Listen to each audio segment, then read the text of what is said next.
And this is the behind the scenes stuff. If you're lucky enough to show up when we're doing this kind of stuff, this is the behind. This is what shows you. This is reality. I don't even know why it's not loading up. Okay, you know what? I'm gonna do it. I'm gonna go. I got my old iPad here. I'll fire it up that way. That's all right. You know, I could have left. I should have left the wonderful music that Twitter supplies us or X supplies us. Yeah, there you go. Right? Could have been listening to the ding ding The ding the, ding the wonderful royalty-free music. ding ding ding ding ding. Okay. 40 billion we're playing royalty-free music. Right? That's how it goes, folks. That's how it goes, folks. All right, I got it here. Got to save those pennies and dimes somewhere. Got to so Willie can drive a Tesla. Well, I guess that has nothing to do with Elon making it tennis, does it? That has nothing to do with Twitter. No doubt. All right, I got our opening track. I'll meet you all back here in a couple minutes.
Oh, yeah. WX8BK is the station. The night train is the show. Normally, you would have heard the conductor blow the horn and tell us to climb on board, but folks, we're not going to hear that tonight. It's time to climb on board the night train. Find yourself a really warm and cozy place to be because we're about to leave the station. As always, don't worry about finding yourself a ticket because the ride is always on us.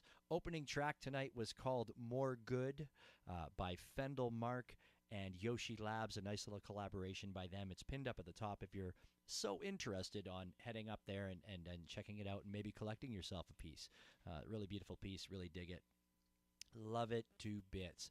And speaking of bits, my name is Bits. I'm one of your hosts this evening, folks. It's good to have you all along here on the night train. Hosting it with me tonight is a man who snipes out squirrels like a badass mofo because they're just a nuisance in his backyard, Mr. One Wheel Willie. How you doing, Mr. One Wheel Willie? I'm hoping to be one squirrel willy here in a minute. Are you gonna make a hat out of them? Do you at least make a hat out of them? Do you eat them? No, man, I feed them to the owls, Oh, okay. Well, that's cool. That's cool. That's nature, right? or Yeah. the coyotes, or whatever else wants to pick them up. The nature's the nature working in the circle, even when you throw man into it. God, awesome, cool, man. Well, good. Welcome aboard. I didn't have the soundboard up. I didn't because I had to play that track off the old iPad, so the soundboard had to be shut down for that one. But we make things work around here all the time. I mean, every time you listen, it's a different show, right? Facts. Facts. Facts. That is facts. You can't lie That about is that. fact. We never do the same. No, we certainly don't. We certainly don't. Oh, hang on here. Hang on, I got that. I can do the.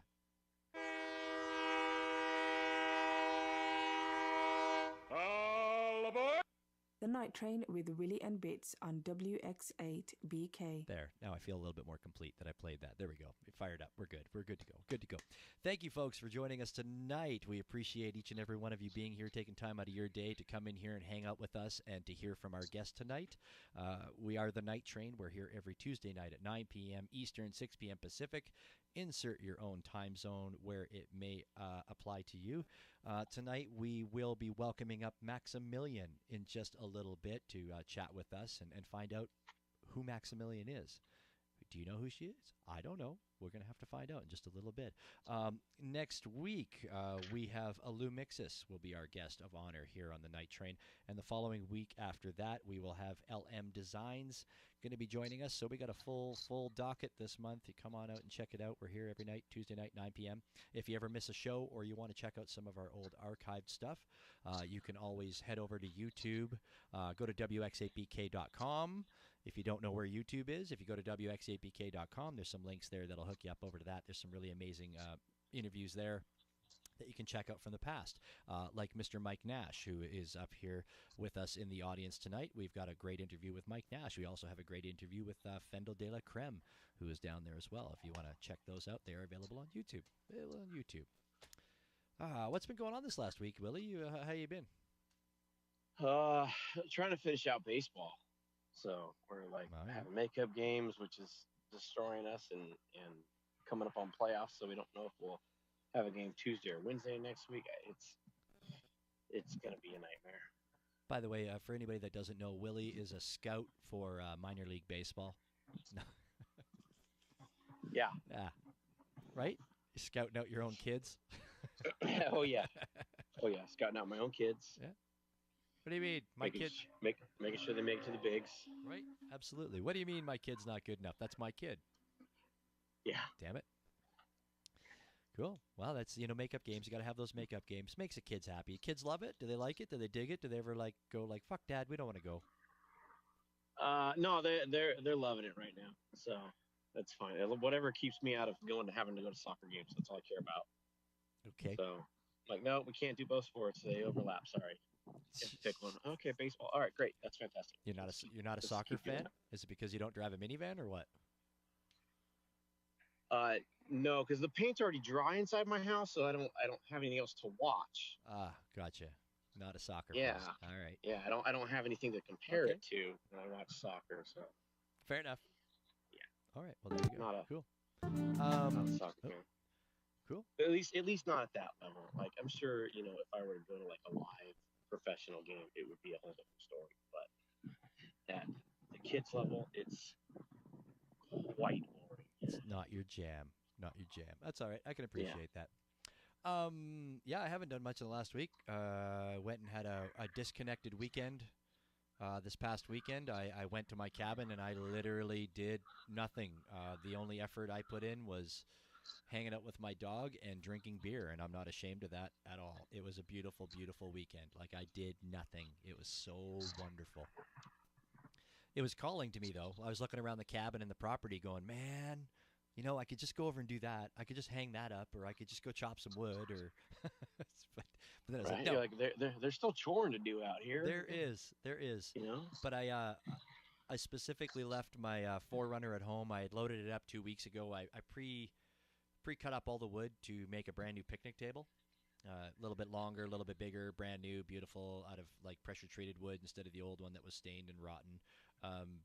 But on Friday morning, I was going to work and I was like, I made an executive decision. I said, no, I'm not even going to take the 4Runner. I'm driving my car. Like, I'm just going to go and I want to do nothing, because even when you sit at home on the weekends, right, when you're like, oh, I'm just going to have a relaxing weekend, there's always something to do at home. I mean, Willie, you're a dad, you got a family. Like, there's always, never mind with your family, there's shit that you want to do all the time too, right? So it was just, oh yeah, it was essential. You know, people, what I'm getting to here, folks, is the whole touch grass thing. You need to make sure you do it, whatever capacity it's in, whether it's touching grass, touching a lake, or touching something that is not your desk or your phone or your computer, is essential. And I did it this weekend, and I feel fucking great for it. That's right. I dropped a fucking in there. Fucking great. Yeah, gotta recharge, man. Gotta recharge. Gotta get back to nature. Recharge. Gotta recharge your chakras. Right, because you never know. I don't know. Because you never know when somebody's going to come and shoot up the front of your house. Like Drake last night got his house shot up. They figure it's from Kendrick Lamar. What? Yeah, dude. They figure it's Kendrick Lamar. They're having a beef. These new rap pussies are actually beefing like proper? Apparently. I didn't even know this stuff was going down, man. I didn't even... Well, like, this I knew there was a beef going on, but, you know, I just figure, like, they're all pussies these days. Like, you know, what are they going to do? Write an email to each other? Like, come on. Well, and the thing is I thought, like, you know, we're talking about Kendrick Lamar, who I thought was a pretty grassroots kind of homie, and then Drake, he's fucking Canadian. Like, come on. What are we talking about here? I mean, you know, I was surprised when they were playing, like, the tracks that these two were releasing, like going against each other, like back in the days of the East Coast, West Coast, Biggie Smalls, Tupac thing. I couldn't even believe it. Like, I was like, what? Like, how is this not even on my radar? But anyway, that happened last night, folks. So batten down the hatches. It's going to be 24-hour coverage on CNN pretty soon. Yeah, I doubt that.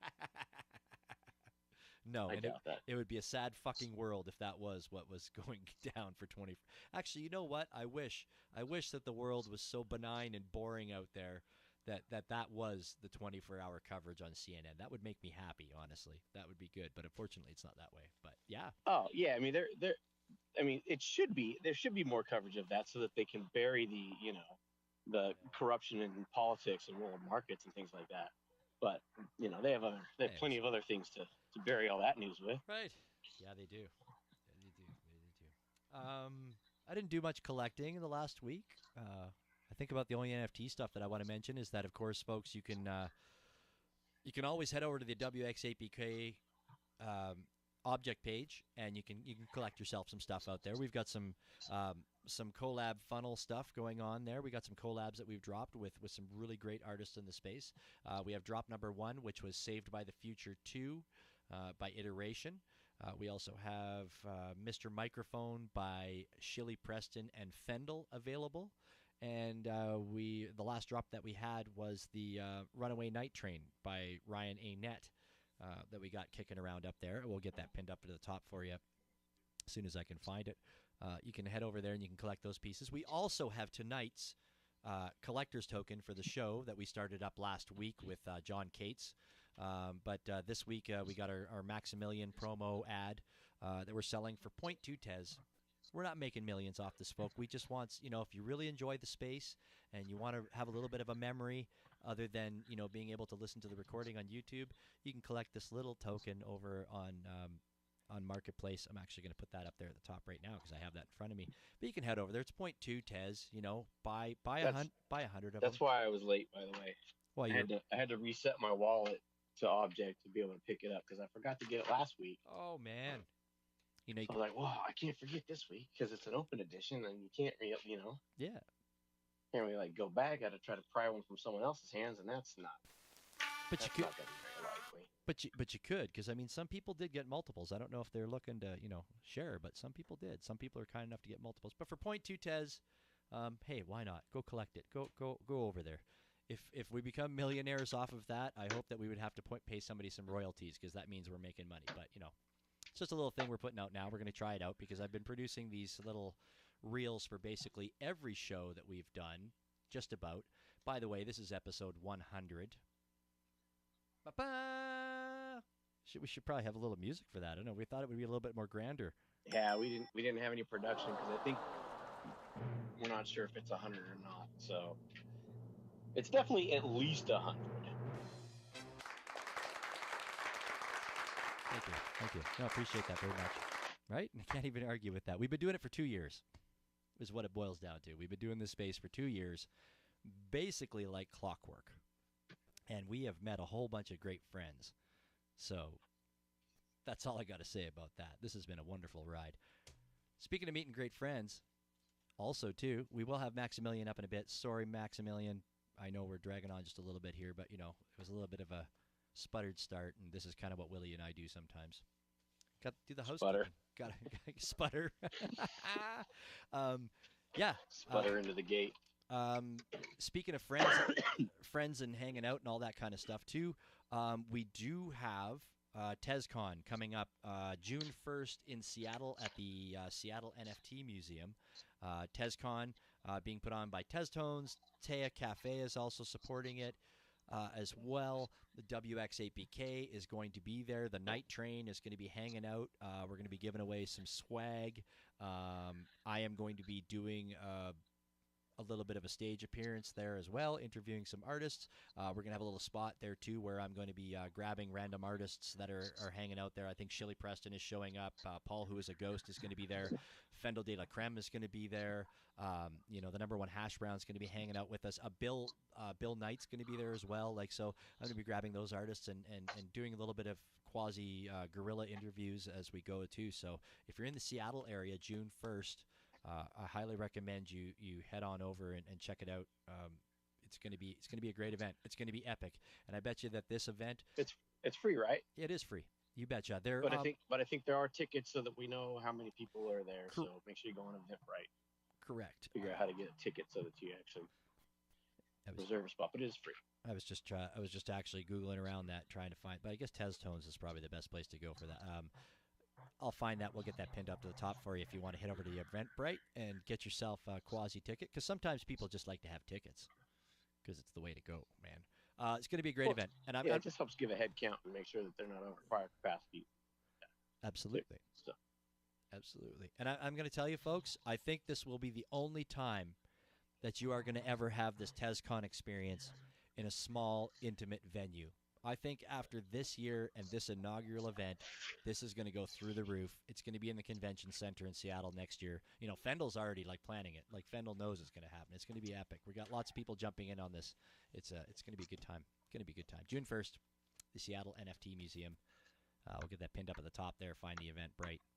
Get yourself. Even if you just roll up, you don't have to. We are going to. Apparently, they're going to put velvet ropes outside. And actually create, like the old nightclub thing. They're going to create the vibe and just keep people outside. I think we're going to pay some people to stay out there just to make it seem like, right? Make it seem like it's a huge, big event. Yeah. You have to do in-line interviews. Yeah, no, I can do that. People like, what are you waiting for to get in on? How long have you been waiting to get in? How long have you been out here? Oh, you've been camped out since Monday? Oh, my goodness. Yeah. So, anyways. Yeah. Cool. But yeah, that's all I got rolling out on my magic piece of paper. You got any other events, things you want to talk about there before we head on to our regularly scheduled program? No, I don't think so. I think like I said, I'm kind of in IRL the past couple weeks, so don't really have much going on. That's all good, buddy. In the webs. That's all good. We are here, we are happening, and we are excited to bring our guest up. So I think it's about that time. Oh, shit, none of us has even passed a microphone on. Hang on. Oops. See, I'm totally out of it. So I'm going to switch over to the WX8BK account because my dog's yelling at me to let him out. Maximilian, we sent you an invite. If you want to take that, you can feel free to step on up.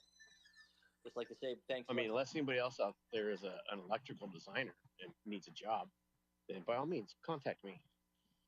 Would you blow up now? Definitely use one of those right now. Is that for work or is that for personal? Is that for work or personal, Willie? You can't hear me on this phone? Did I lose you? Is it just me? Do I need to leave the space? Everybody could hear me. Can you hear me now? Nope. I don't know. You're kind of mumbly. Can you hear me now? Yeah. Okay, so I walked away with the WX8BK account. I don't know if everybody else could hear me or not, but I could hear you going, uh-oh. So I was just asking, is that electrical designer? Is that for work or is that for home? Oh, that's for work. That's like a full, like, Oh shit. Well, if I'll just if yeah if that's a thing, yeah that you can hit do. hit me in the DMs. I'll do it. No problem. Yeah, California wages, no doubt. Come on now. Oh shit. I'm not working for 17.25 an hour. No, no, no, no. That's the minimum. They're the highest wages in the country because that's the minimum. Okay, gotcha. Yeah, yeah, yeah. Oh, but that's U.S. So I mean, even for a Canadian, I'll take the minimum wage because that's like $1 million up here. Fuck. We got that. We got that. Oh, our guest is up here. Ladies and gentlemen, I'd like to welcome up to our stage our guest of honor tonight, Maximilian. Yay! How are you doing tonight, Maximilian? Thank you, thank you. Well, maybe a tiny bit still recuperating from FarCon, but great, really great. FarCon? Where's FarCon? What's FarCon? FarCon is the Farcaster conference that was in Los Angeles last week. Oh, that's right. You were mentioning, I Wait, think. wait a minute. Are you telling me you're not on Farcaster? I, Is that what I'm hearing right now? you know what? We just got onto Farcaster three weeks ago, I think ish. Yeah, But something like that. we're newbies and we're taking it. We're taking it. We're trying to just. I just got a bloody wallet hooked up to our account like 5 days ago. Well done. Thank you. Cool. That's right. I think you had mentioned Yeah. that. You had mentioned that in a message to us that you were on the flight last week. I think you were heading there. I believe. Um, what was that like? How was it? What was it? What was the event like? What was the vibe? Well, the vibe was super California. The whole convention happened, and all the side events were in Venice, which is one of my favorite places. And that's like the most vibey place. California people, especially people from LA, were all about the vibes. And Venice definitely has the vibes. And they had a great location. It was at 57 Windward. So if you've ever been there, that's like right there at the beach. That's where the sidewalk ends and the sand begins. So yeah, we're every day we're showing up there. I mean, now I might have the days like flipped around or whatever. I'm just going off memory, but the first day I showed up, there was a 5K run. So it was like a 5K beach run. There was like a walking photography tour. There were like the side events were like really thoughtfully created to really promote just like hanging out and talking with people. If you're going to a conference and you're just going from panel to panel, it's not like you're going to like make friends with someone sitting next to you while you're both listening to a third person speak. Right. Yeah, that's facts. Yeah, so like I think this was really lovely how we have panels. The panels seem to be happening like from like 10:30. Maybe there was some 9 panels, but then there was always like an early morning thing and an evening thing. So there was time between events to like chat with each other and roll up on each other and be like, hey, I like that thing you said about blah. And we did a lot of that. And it was really wonderful for me, especially because so many people I've been talking with online for years. And it was really nice to meet them in person. So like if you're new to Farcaster, you might be soon wanting to post videos there. And if you do, the best way to do that, in my opinion, would be to post your Dracula URL to Farcaster. So Dracula is it's basically Web3 TikTok. Okay. It's like your Web3 photo and video sharing place. And it's created by the founder, Alex. I hope I'm not saying his last name wrong, Masmesh. Um, and I've never actually heard him say it, so I should probably ask. But he started an NFT marketplace a couple years ago, and that's how I initially met him. But then he also started this Dracula app. So he was there at FarCon speaking about the Dracula app because this Dracula app and its Web3 social media like integration is just really so perfect. When you put the Dracula URL into your Farcaster cast, it makes a really nice frame that people can like go to your Dracula, or they can like do some different actions right there from inside the frame. So it's really really cool. So Alex is one of the people I was really glad to meet in person. See there, that was cool. um, And I met a bunch of other new founders who I hadn't met, gained some support for my new dream project that I'm developing for Farcaster. And mostly, the like what I love most, I think, is hearing all the things that people have built, seeing the excited faces, and like hearing about all the challenges. But this year, I'll be honest, they didn't hear about many challenges. People were mostly sharing wins. So, I don't know if that means that Huh? things are starting to get smooth or that things are just super smooth on base because we're so super based over there. But it was all really exciting. There were a lot of um, merch. There was really cool merchandise, and like there were also merchandise experiences, where you could get like a custom shirt or something special to commemorate that trip for yourself. So it was just all so good. The only regret I have is I didn't get to meet or see Ted, not Lasso. You mean like the bear? No, it's a person. Yeah, who's Ted? Yeah, Dude. she's a person. She's a person. Oh. Well, I guess there's next time. Just you got to go back next time. You know what, dude? Oh my gosh, totally going back next year because this year was incredible. And I feel like it was really very special because it was just the right size. It was just the right size. Like it was, I imagine next year is going to be like really massive. I don't imagine that they would be able to host this event in that venue next year. I think it will be really too small for what's happening with Farcaster. It's just like I was saying with TezCon, folks. If you want to go to TezCon in Seattle next year, they're not going to be holding it in an intimate event. It's going to be blowing through the roof. I really like what you were laying down. Okay, so there, dude. I mean, on top of the questions I already had, I mean, you've just unpackaged a whole bunch more shit that I had to write down that I have to like get into.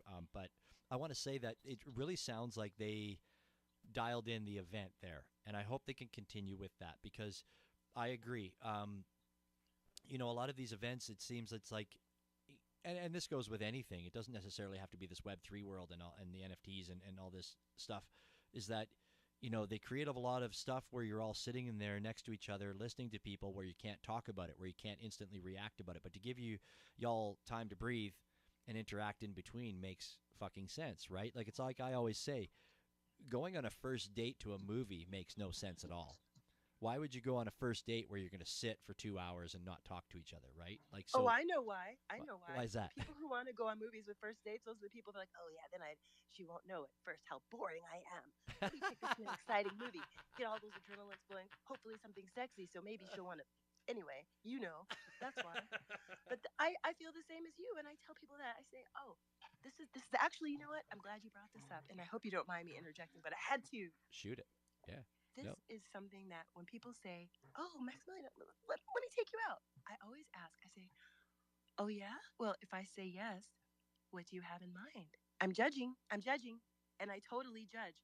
And if movie is part of it, I'm like, "Oh no, no, no." I'm married. I say, I was just kidding. I was married. I'm not gonna actually. It was never gonna happen. Most ticketed events are bad for a first date. Most ticketed, I think, because most of them are like a movie where you're side by side or you're paying attention to something else. Cirque du Soleil. And not to each other. I was just going to say Cirque du Soleil. I was just going to say that. That's a good first date. It's fun. WWF. Oh, shit. E. It's E. How old you are now. You just aged yourself. Wimbledon. That's definitely ticketed. All right. Sorry, but if someone takes me to Wimbledon, those all sound like terrible first date ideas. Yeah, those all sound like terrible first date ideas to me. I don't know. Dude. It's definitely not the movies. I'd fucking. Yeah. This is you what. You talk a lot at Wimbledon. No one's going to tell you to be quiet. I guess. That's all they do is tell you to be quiet, right? you just talk like this the whole time. Yeah. Hey, do you want to go home and listen to a Night Train Space? Right. That's from Wimbledon. Maybe, sure. Just throw it on in the background. Yeah, throw it on in the background. They'll fall asleep eventually. Did you host any panels at FarCon? No, I actually didn't even realize I was going to be in town until I got there and realized I was like, oh my gosh! And then I was scrambling to get tickets, and I have to say, I was really fortunate in it. I was able to get like tickets for a few side events, and the side events were official and they were just as legit They were still panels. It was just all so good. So no, I didn't host a panel this time, but it's nice sometimes just to go as a participant. Um, this time it definitely was because I'm still relatively new. Some people were doing Farcaster like a year ago, and I'm like, why didn't y'all tell me about Farcaster 8 months ago? I had to find out about it through somebody I didn't even know on Twitter. Well, somebody had given us codes. I want to say it was Paper Buddha, Oh my but god! I don't know. Somebody had given us codes. It was like, yeah, you guys got to get on Farcaster. I'm like, Multiple. man, I can't even figure out fucking Telegram. How am I gonna get over here in some gated shit that I need a code to get into still? I mean, I'm like, I ain't got time for this. I don't know. I mean, but it was. I mean, it's.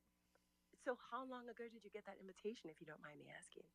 Like I say, months? it A had to year? have been 9 months at Yeah. least. It's a Oh my while ago. We've had gosh, A I'm so while ago. jelly. we've had I'm so we've had jelly. multiple invites is what I realized in the end.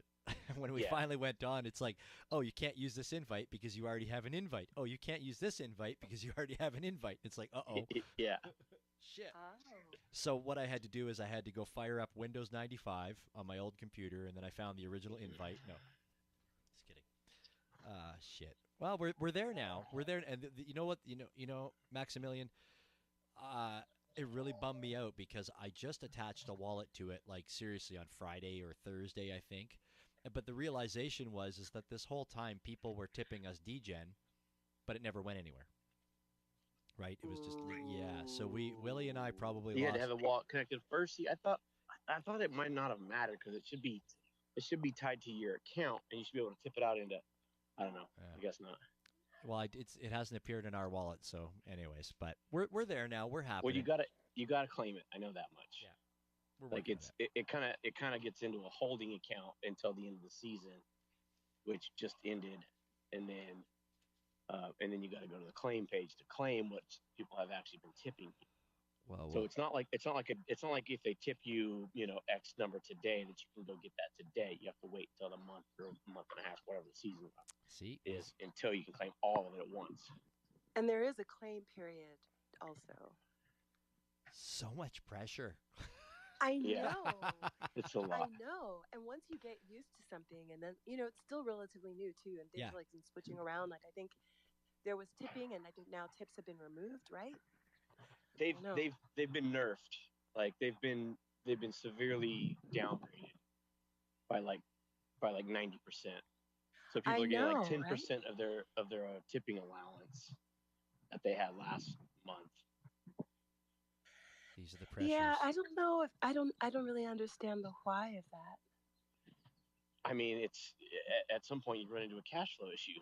It's kind of simple economics, right? Like you have you start out with X number, and then there's an actual economy behind the coin, right? So the money has to come from somewhere. So you start with an X number that you put into it on their end, and then they're giving it out as a way to incentivize users and bring people in. And at some point, you have to dwindle that down, or if not, just cut it off if there's no more revenue coming in to be able to keep that up. So that brings us to the question. Well, I'm assuming that this is like their business model, like what you're describing. Where's this no money coming in happening? Because I mean, that seems. Where I don't know. What are they? There's no ads. Like, there's no ads over there yet. So where are they generating revenue from? I don't know. I mean, without knowing the founders and having had those conversations, and it's all speculation that I'm saying here. So yeah, it's kind of like basic economics, I guess. I have nothing I can put into this topic. I'll just shut my fucking mouth. Well, I have seen like the comments and the complaints about the tipping allocation. I know it made everybody feel so good to finally be able to, show that appreciation the way that we all want to. And I only feel sorry for those of us who came late to the party, that we didn't get to play as much as we would have liked to, because it was really fun seeing all those numbers and being like, there's 100 for you, 1,000 for you. Right. Well, and a couple weeks ago, everyone was like, "Oh, degen's at like 5 cents. Degen's at like 7 cents." And then all of a sudden, towards the end of the claim period, or as the claim period starts to come around right now, they're like, degen's at like a penny or 2 cents. Like, they're like, oh man, I was kind of banking on that. I'm like, well, what do you think was going to happen when all these users got all their degen at once and cashed it all out?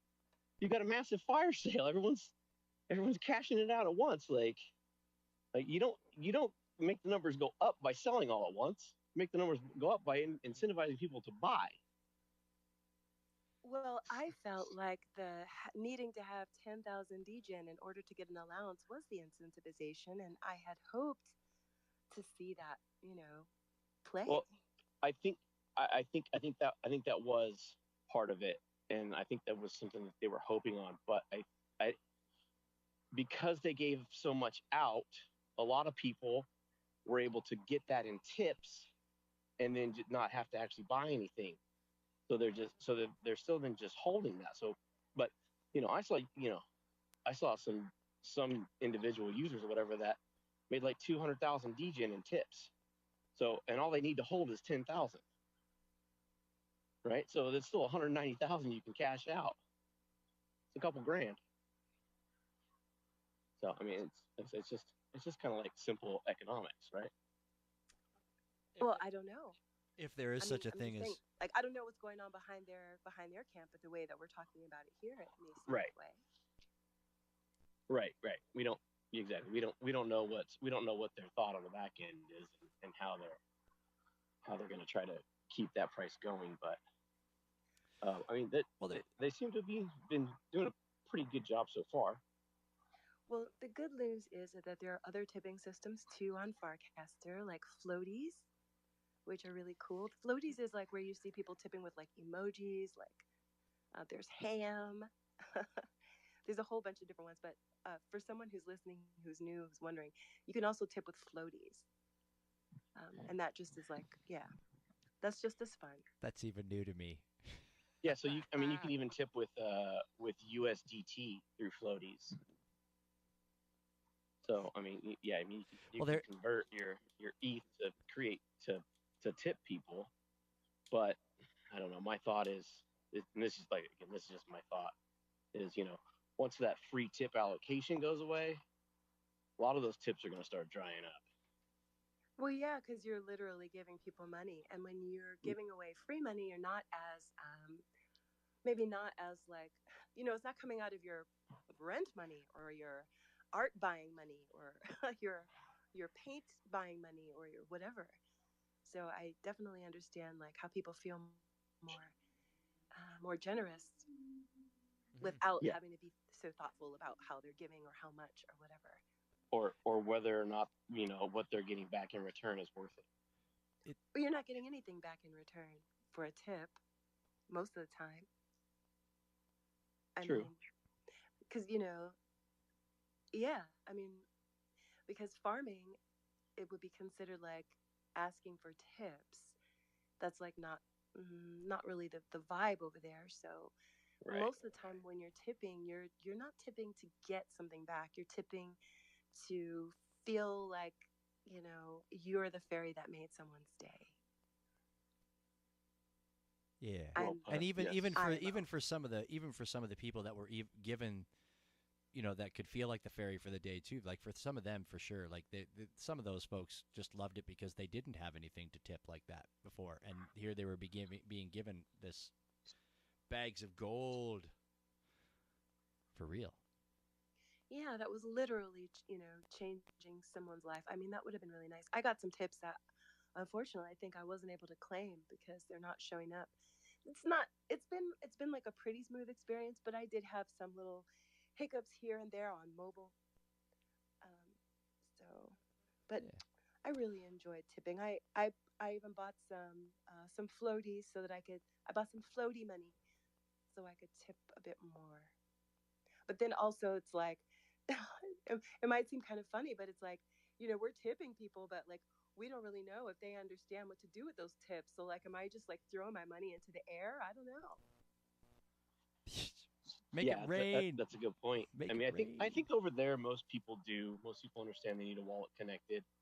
Not so, WXAPK. I think there's a known kind of a unassumed known over there. But something I saw a couple, like maybe last week or so, was they were working on the team behind all the floaties was working on bringing all of that and those tips to Twitter, to X here. And at that point, that question becomes a lot more valid of like, well, if I tip somebody on X and they're not a Farcaster and they don't know what the hell's going on, what am I doing? like where, do they know what to do with it? You know what? I'm like, why are you bringing your tea sandwiches over to that mean girl's house who spit on your hair last week? Well, I don't think, again, I don't know enough about this, but I don't think the teams are the same, right? So No, you have one team that's what I mean is like, why are we bringing our special Farcaster stuff over to this other place that hasn't really been, on our side? That's This what I'm place that saying. hides That's what I'm our saying. posts and wants to crunch down all the degen talk. Like, why would we bring our special goodies over here? That's what I'm saying is because they're not the same team. So Farcaster is its own team, and then from what I can understand is the Floaties team is a completely separate entity, has nothing to do with Farcaster, like on paper or behind the scenes. They just happen to use that as a platform, and essentially they're trying to get as much recognition for Ham and their other coins in their ecosystem to boost the value of their specific coins, because that's where their money is, either whether it's in degen or Ham or another floaty coin. But they're just trying to boost that recognition and grow that audience as large as possible, because they're not actually associated with Farcaster from what I can tell. But again, I don't have any hard facts or research behind that. I totally understand visibility and stuff, but but I get your community, point, though. Like, yeah, I just was meaning why like, we bringing that vibe back? yeah, and that's what I'm saying is I felt like floaties and all these really innovative things that we've been creating, we did this so that we could have a certain kind of experience, and the kind of experience that, and when I say we and us and stuff, I mean like, there's a collective. Nobody wants to have their tweets hidden or their posts, whatever. Nobody wants to be hidden because they're not popular or they were sick for 3 days and didn't post. I mean, there's a lot of stuff that happens, on certain apps that doesn't really help the users. And I felt like all of the builders who built something on Farcaster were there building because they wanted something better. And so I'm just like, when you build something cool and it takes off, to take the cool thing you built and try to bring it to a place that was broken is like, you left a bad relationship, you got yourself together, you've been working out in the gym, taking care of yourself, you got your new place, you got a new dog, you got 2 cats and a car. Now you're going to go back to your ex-boyfriend and just to show how good you look. Why are you doing that? Well, I think you've answered it right there. Okay, let's say those teams are on the same on the caster side, and you kind of throw it out there on Twitter like hey, this is what we're doing. Like, yeah, sure, you guys can use it, but it's really not where it's supposed to be. So come to where it is, and then if it converts people to understanding what the floaties and the tips are on Twitter, but then they realize, well, nobody's actually doing that over here. Like, yeah, you can, but nobody's doing it. But now I know it exists. Now I know it's a thing, but it's over on Farcaster. Well, now I'm going to go over there. That would be interesting. That would be cool. Well, we'll see how it plays out. But I was just like, that was my first question. I'm like, but why? Why do you give them your special things? But I get it. It's like a soap opera. I feel like I'm listening to sometimes like someone, what this is like? This is just like art. I'm looking at a picture that somebody made and I think it means something, but the artist had a completely different intention when they created it.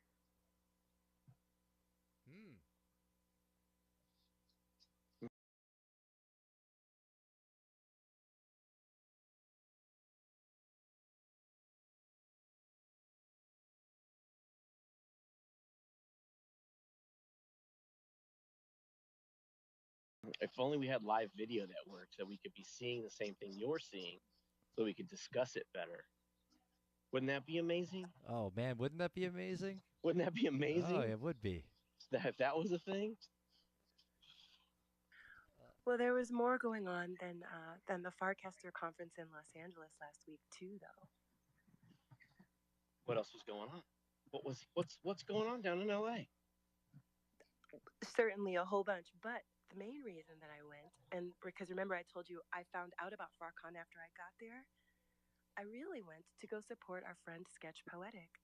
She curated a beautiful exhibition at Dream Hotel Hollywood, and my art is in it. So I went to go see my piece and the 7 other artists' works that were there, and it was really a great experience. Beautiful. You just Yeah. loaded up the experiences in LA. Yeah, So, Los Angeles is my hometown, so it was shit. really, really, really, really special for me to have my art in the lobby of a hotel Right? in a nice hotel. I meet you. Yeah, right. It wasn't I just need it to wasn't in the Motel clarify that. 6. It was. That's funny. I've had my art in really shitty hotels, but the nice ones. Yeah. No, that's dope. Okay.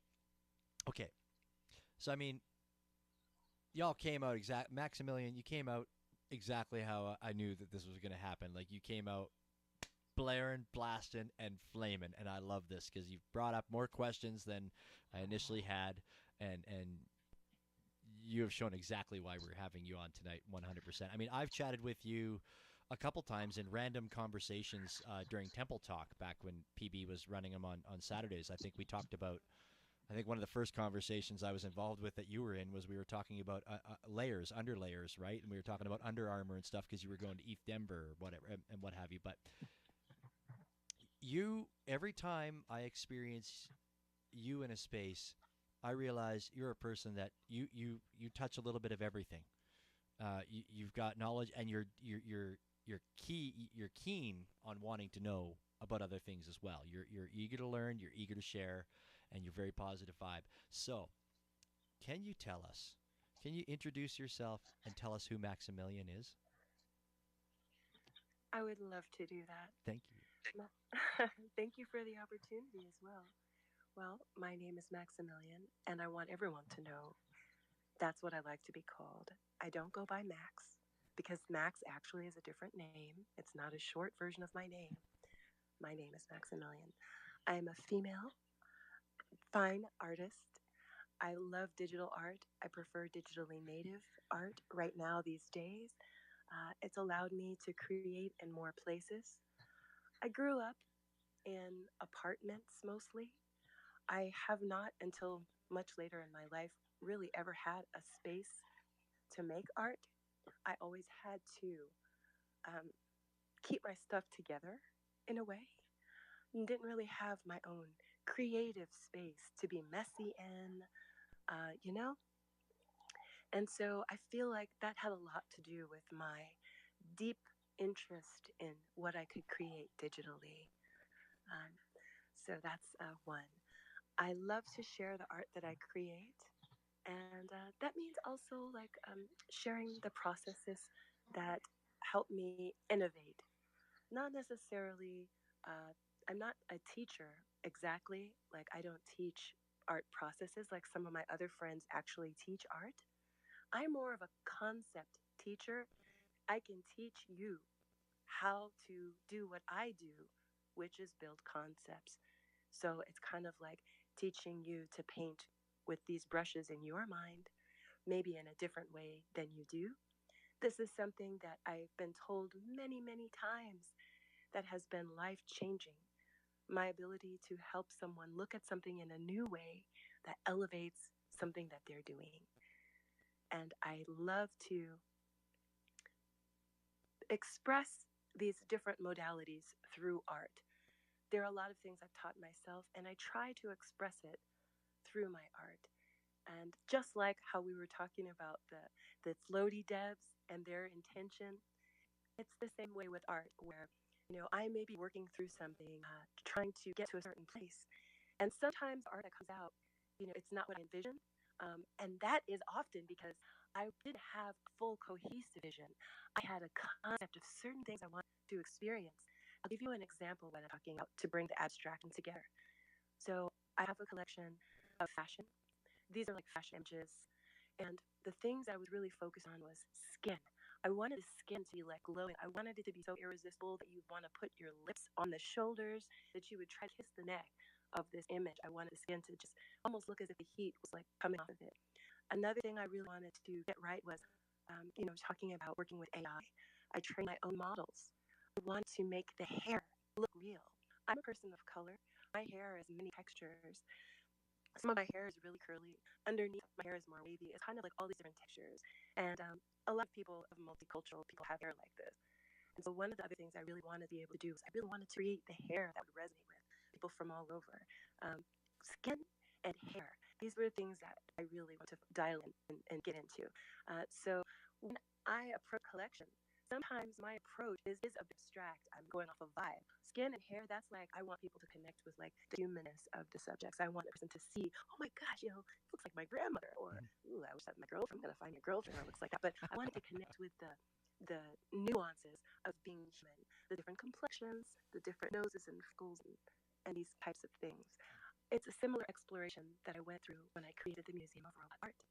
I explored the robot figure and the different eyes robots might have, camera eyes, infrared, a third eye even, and all of these things, a third arm inside the second arm, and so on. 3 legs, 2 legs and 1 foot, feet with wheels, these kinds of things. Really, I often approach collections as concepts, and there may be a shifting concept within the collection, but within the same aesthetic.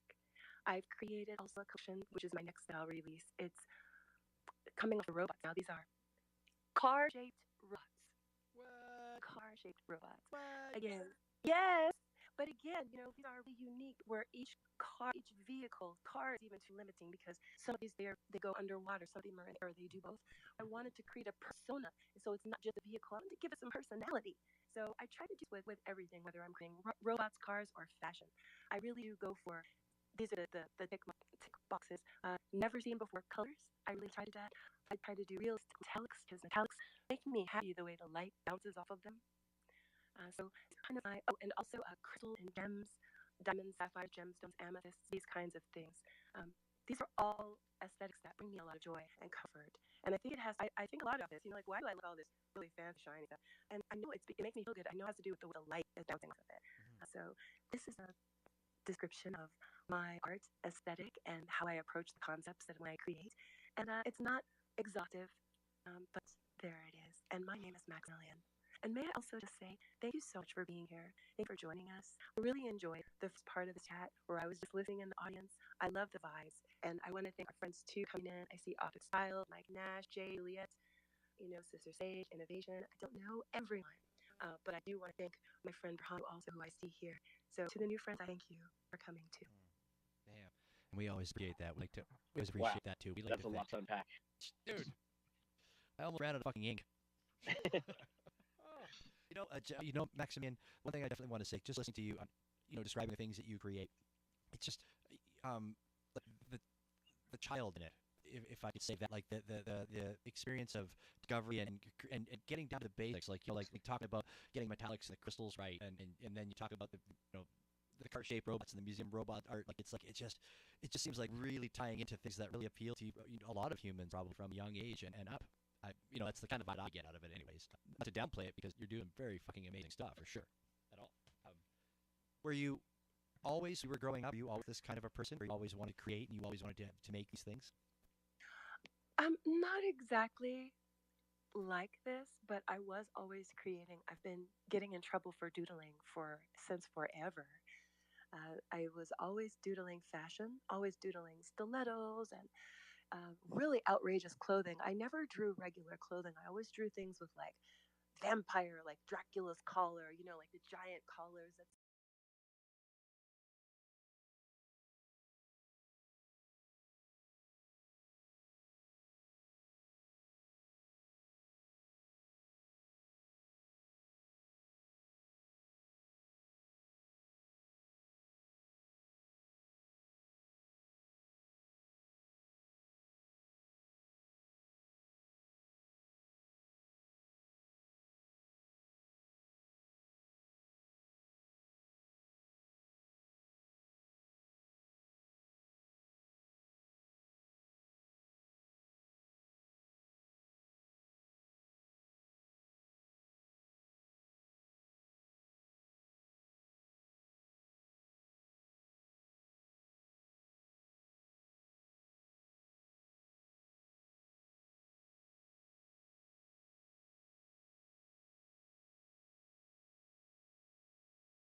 stick out, and big pointy shoulders, and just very outrageous kind of designs has been my thing. Mm-hmm. I mean, my fashion design knowledge mostly comes from like bad movies and TV.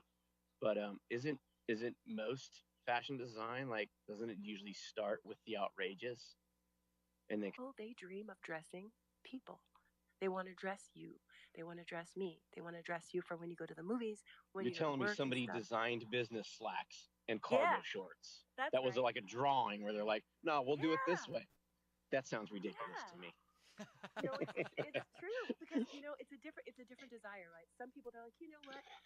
I know some people. They want to dress everyone. They're like, I see a world where everyone's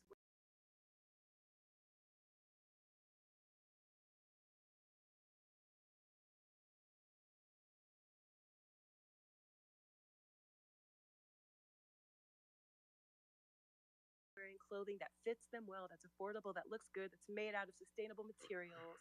Or like, everyone has like their dream of better fashion.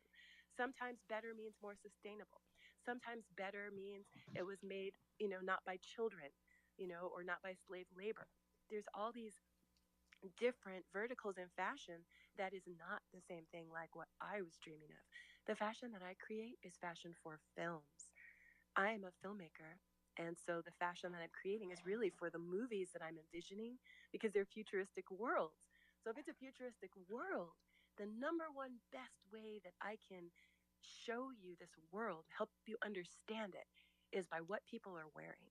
So, like, if you imagine you wake up and you're in a new world, okay? And how would you know? You would know first, you might know by things around you, possibly, but you definitely would know when you go out and you're around other people, like, oh my gosh, everyone's naked. Or, you're, there's going to be, some telltale things. So, I, It was a huge plot point Back to the Future too. Yep. And yes, then again three, like it's actually a huge plot point through all the Back to the Futures as far as the fashion and basically what you just said there is what if you show up in another timeline or something like that, how do you know where you are? What indicator would be fashion? yeah, because like look at cities and stuff like that. Sometimes buildings may stay the same for a very, very, very long time, and even cars. I mean, like yes, there's some slight design, but if you look at cars, since the very beginning of cars, they haven't really changed that much. I know y'all hope we'd be like gliding around like the Jetsons by 2024, but the paradigm of what a car is hasn't changed. We're making it electric. That's the biggest change. And and from there, hopefully, we're gonna just skyrocket. But I think fashion tells us a lot about the world people in. Let me give you, for instance, what I'm talking about. So, like, in my futuristic world, I really, I want to create a future that people want to live up to and live into. So it's not a depressing, dark world. People are struggling to survive. And the way you know this is by the opulent clothing. When you people wearing tactical clothing, they're in war. When you people with lots of pockets and stuff like that, it usually means that they're like some type of they're living a like nomadic life where they carry their shit everywhere with them. If you see a person wearing you see a woman wearing a gown, and she's not carrying a purse, she has no pockets, she's not even wearing shoes. Like Okay, she's but we not don't have pot today.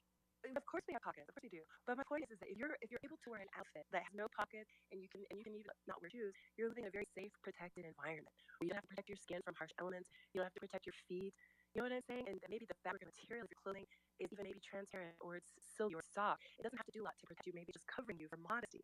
And like that is like tells you a lot about the world a person lives in. If you look at what a person wears to work, it's kind of the same story. Like if you look at what a police officer has to wear, including all the armor and the guns and all this stuff, like a fully dressed police person compared to someone who is a secretary or a greeter at a modeling agency. It lets you know like how different those jobs are, and it's just by what they're wearing. If you're ready for work in a silk blouse and a miniskirt, you're not having to deal with like a lot of physical stuff. You're working mostly with your mind. And so in these futuristic worlds, and I'm showing these people these like very like opulent clothing that's just like very flowy and it's not like very tactical. Those are people who are making their living, they're going through life.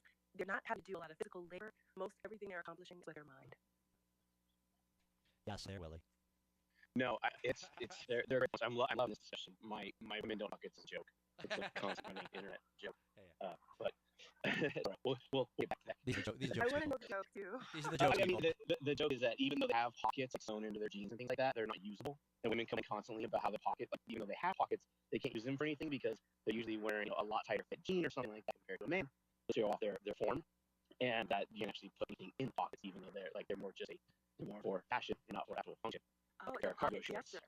It's a pocket gesture, I guess. Yeah. I love that. Maximilian, do you are you fortunate enough to have some of your creations created? Like, do you actually physically get to touch some of the clothing designs you make? Yeah, I certainly will. Okay. So let me clarify. Sure. I have made physical clothing, like with fabric, before I got into the digital. I would go to thrift shops, and I would, because I mentioned I'm from Los Angeles. Now, not to say, but the further that we go into the future, the less cool shit we're probably gonna find at thrift shops, and the more and more people like start shopping there. It's already not. That's already how it was happening. when I first started my fashion adventure, but Right. I used to be able to go to the thrift shops and buy so many like skirts. Skirts is like my favorite thing to buy to recreate. Skirts, jackets, blazers, coats, especially like furry coats, slacks. I say slacks because that's like material, and this is usually like old stuff. You're at the thrift shop, like these weird patterns and colors that they don't even make anymore. So we'd go thrift shopping, and then of course the stuff doesn't really fit me. So I would come home and take out my sewing machine and remake it. So I do have some of my fashions, and I do wear them. But these are one of a kind fashions that I made just for myself to fit my body. And the fashion that I do have fashion that's come out that everyone will be able to wear who wants to, and it is physical. So I'm really excited about it, and it's sustainable. So it's only made when someone orders it. It's made by hand, one at a time. It is not mass-produced. It's made by adults in the United States.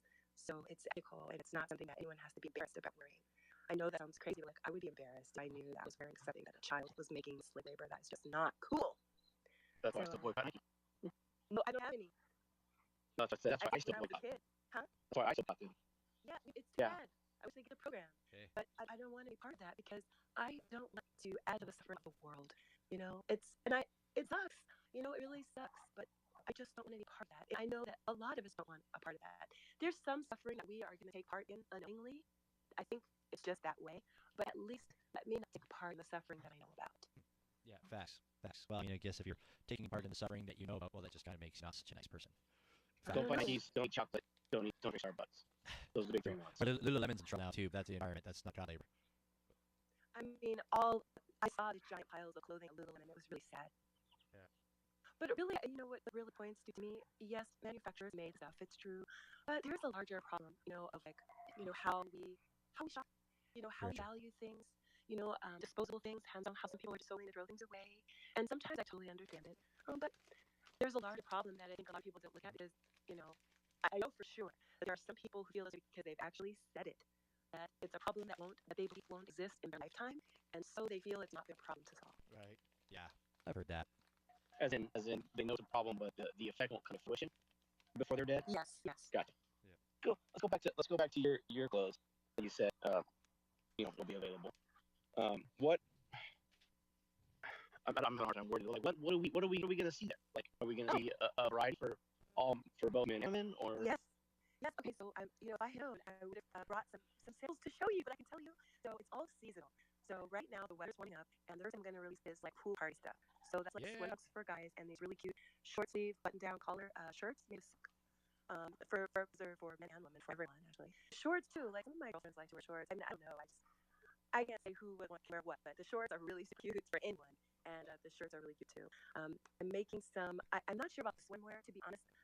I am kind of picky about swimwear for myself, whereas shorts are like kind of easy. Swimwear for a woman's body is not, in my opinion, as one size fits all. Like how far the side right up and all this. I have not really found some body style that I like yet. So I don't have plans for swimsuits for myself, unfortunately. But the board shorts are really cute. The shirts are cute. I'm making kimonos that go as like a cover up for summer. A lot of times I find myself like wanting to, especially with warm weather, just like wear like some kind of a light top, maybe an exercise. But there's a real thing about summer and on the shoulders, or maybe it's like still warm outside, but you're gonna go in or you're going to lunch. Be able to throw this little kimono over something is just totally like elevates your look. So it's like this really beautiful piece. I'm trying to create pieces that have a lot of life to them, something that we can enjoy season after season. I'm making robes.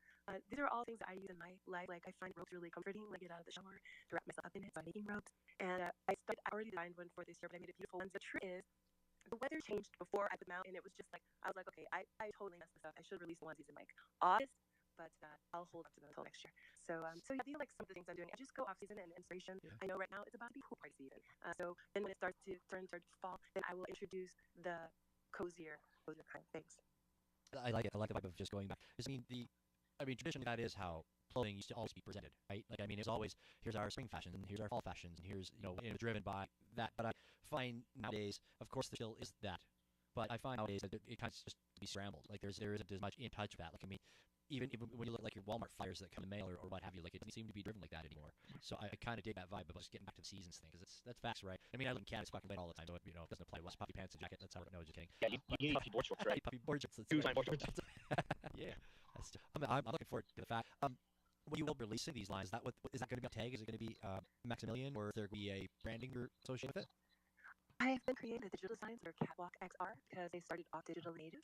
And this is something that was my plan. Then there was a recent development, actually. So I'm looking at maybe possibly having a secondary line that more less fashion oriented, more like product oriented, probably for some of the home designing I design. So that might be under MXXN, the token I created. But right now, it's all under Catwalk XR, CTWLK XR. So if you start them digitally, are you going to make them available for digital universes? So people can support your fashion in Web3? Yeah, that was my idea initially. There's so much I've learned in this space, and I'm so glad you asked this question. Every piece has its own life, it has its own journey. It has to be that way. When I first started this Catwalk our journey, I was like, okay, I'm gonna make digital fashion. I'm gonna make my vision was that I was gonna make a whole line of digital fashion that they could wear on their avatar with a bespoke on ramp for people that really wanted the actual physical piece. I collaborate with a friend of mine who is she's the most talented wardrobe seamstress cross designer I know. She's like a 40+ year career in film and television, and I've worked with her many times before. I've even had the good fortune to assist her on production. So when somebody says, "Oh, I love this piece, I want to wear this," we have a system whereby there can be this piece made that fits you. But those experiences, I think, are really not the norm. I realized that somewhat early on. My idea really was not in alignment with the needs of the world. With regard to, is it viable and feasible? Because making digital fashion takes a lot of time. It is absolutely time consuming. For anyone who doesn't know, there's a couple things. So there's a quick and easy way to make an avatar. There's quick and easy ways to make avatars, but making an avatar and making digital fashion is not the same thing. There's like digital fashion as an avatar that would become a metaverse, but then there's like kind of digital fashion that could wear on yourself, looking at yourself, your smartphone camera or your video camera, and then there is like, can you translate that exact outfit in physical? And so when I started this journey, I learned that the different tools have different applications. Clo 3D is a platform that I can make digital fashion on that will translate to making physical fashion. I can use my Clo design and I can change the format and I can make it work in other places. So this is the way that I decided to go initially. But as I spent more time in the metaverse, so on and so forth, I realized, people are not maybe ready for the metaverse yet the way we had hoped. And is it smart? Is it wise to put in so many hours making digital fashions for a market that does not yet exist? My answer was no. So I pivoted and changed what I was doing with these designs, and allowing them to instead be my initial inspiration, which was I have to create what the world looks like that I'm building so that people understand what it is. Okay. What's your favorite fabric to wear? Sounds like a creepy question, but it's not. it's Ripstop nylon. I went latex. Now, is that because it's easy to work with, or is it? Well, I mean, it's kind of hard to assemble, but like, why latex? Because it feels like the person that's in it. Yeah, the way that it feels is absolutely. It's like wearing skin. Yeah, that's what I was figuring. Okay, but it's hot. But I mean, it's hot. I mean, hot in so many ways sometimes, honestly. But like, it's hot. Like I don't know. Shit. It is hot, but so is silk, which is another favorite. True that. But also, it all depends on like what's your body temperature. Are you a person that runs hot? Then maybe it's not for you. But what climate are you in? Where in the world do you live? That too. But also, if you're a person who, are you a person who runs hot or not? Like myself, I don't have a lot of body fat, and so I'm not usually overheated. Very good point. Yeah, latex is not my. I mean, okay. I'm not well insulated, but latex. I run hot, man. Latex, like, I definitely like latex because I mean, if you got a bumping butt and some nice calves, it's gonna show off when you put on a pair of latex pants. Just picturing bits in a gimp suit right now. It's not working for me. It's leather. That wasn't latex. Come on, that's more like leather. Oh, I don't know. Yeah, I don't know the difference between the two. That's my bad. Okay, well, latex is from plants, and leather comes from the dead bodies of animals. That which brings us to a really good question. So in the production of your, I mean, this is a no-brainer. I could probably already answer this already, but obviously in the real world production of your pieces that you're going to create, obviously sustainable and ethical products is the way that you are going to go. Will leather animal products be involved? I mean, just the way you said it there made it seem no. Okay. Absolutely not. Sure. I mean, silk's an animal product, right? But that's an insect product. Well, okay. Well, let me just little bit different. It's sustainable. It's not you're not harvesting the animal to get it. Well, let me share something with you. There's different kinds of silk. There's something called banana silk that comes from bananas. So my silks will not be coming from animals. I was reading all about silk, and there's one kind of process that, like, basically my understanding is that the worms are dead when you're doing this. The silk that comes from worms, the worms they don't get to live on their life. Huh. I did read about this one process where it's more, it's less cringy, but it's still not on. I'm looking at preferably banana silks. I try to choose, fabrics that are not harming anyone. Sure. And if I can't choose a fabric, like basically, if someone has to die to make this shirt, I'm not making that shirt. Your banana silk, banana hammocks. Hey. Right? Yeah. Right? I like that. It's good marketing. Shit, yeah. Banana squared. Let's go. I think these things matter in terms of happiness. Well, I bet there's a lot of things that we've all known intuitively for a very long time, that because nobody had paid for the study to measure yet these things, the information has just been resting in our consciousnesses because no friends were poking us to do the right thing. People have been complacent for a super long time, doing things that's not good for the human spirit on the DL. Well, I'm not doing that anymore. So that would, I mean, without saying, you're very absolutely right there. I mean, these are things that we have to do.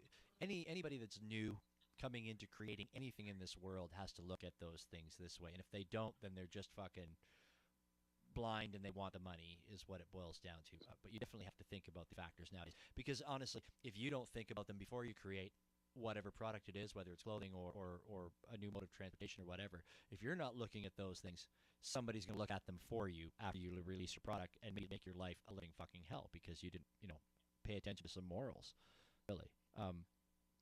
Yes.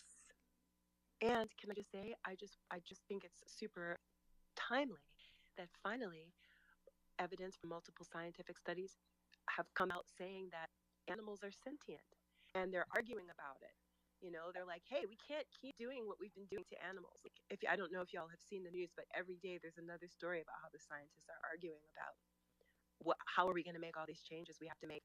It's been proven that animals have the capacity to experience positive and negative feelings, joy, pain, distress, and understand humor. So I think there's going to be a lot of changes happening. And yes, it's exactly like what you're saying.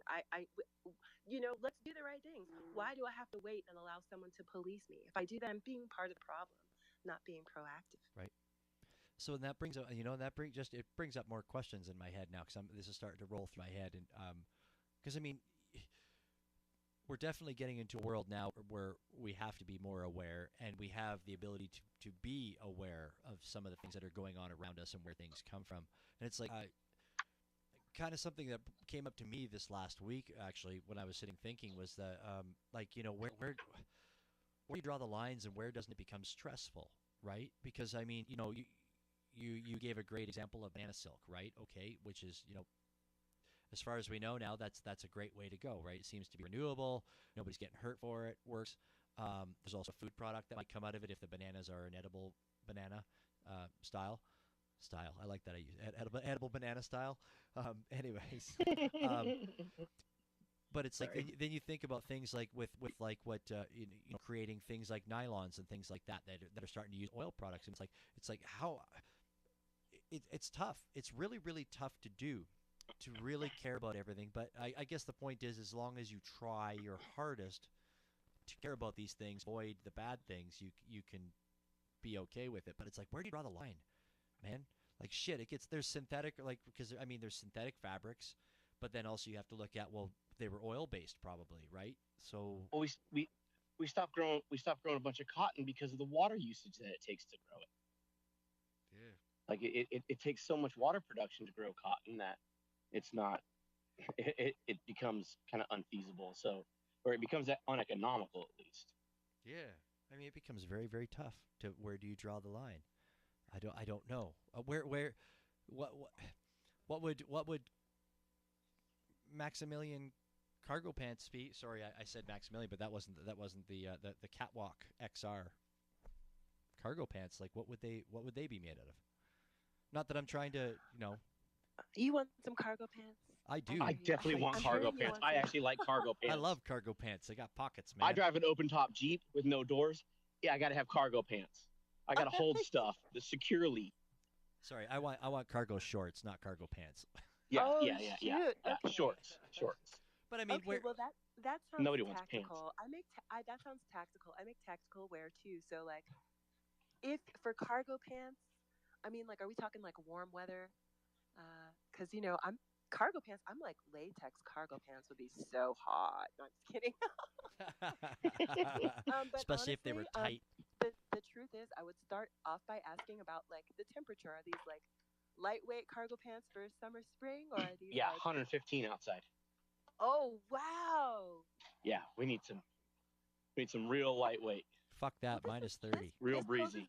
this poses a design issue, and I'm going to tell you right now what it is. The light material that I would want to make the pants to keep you cool is not good for pockets.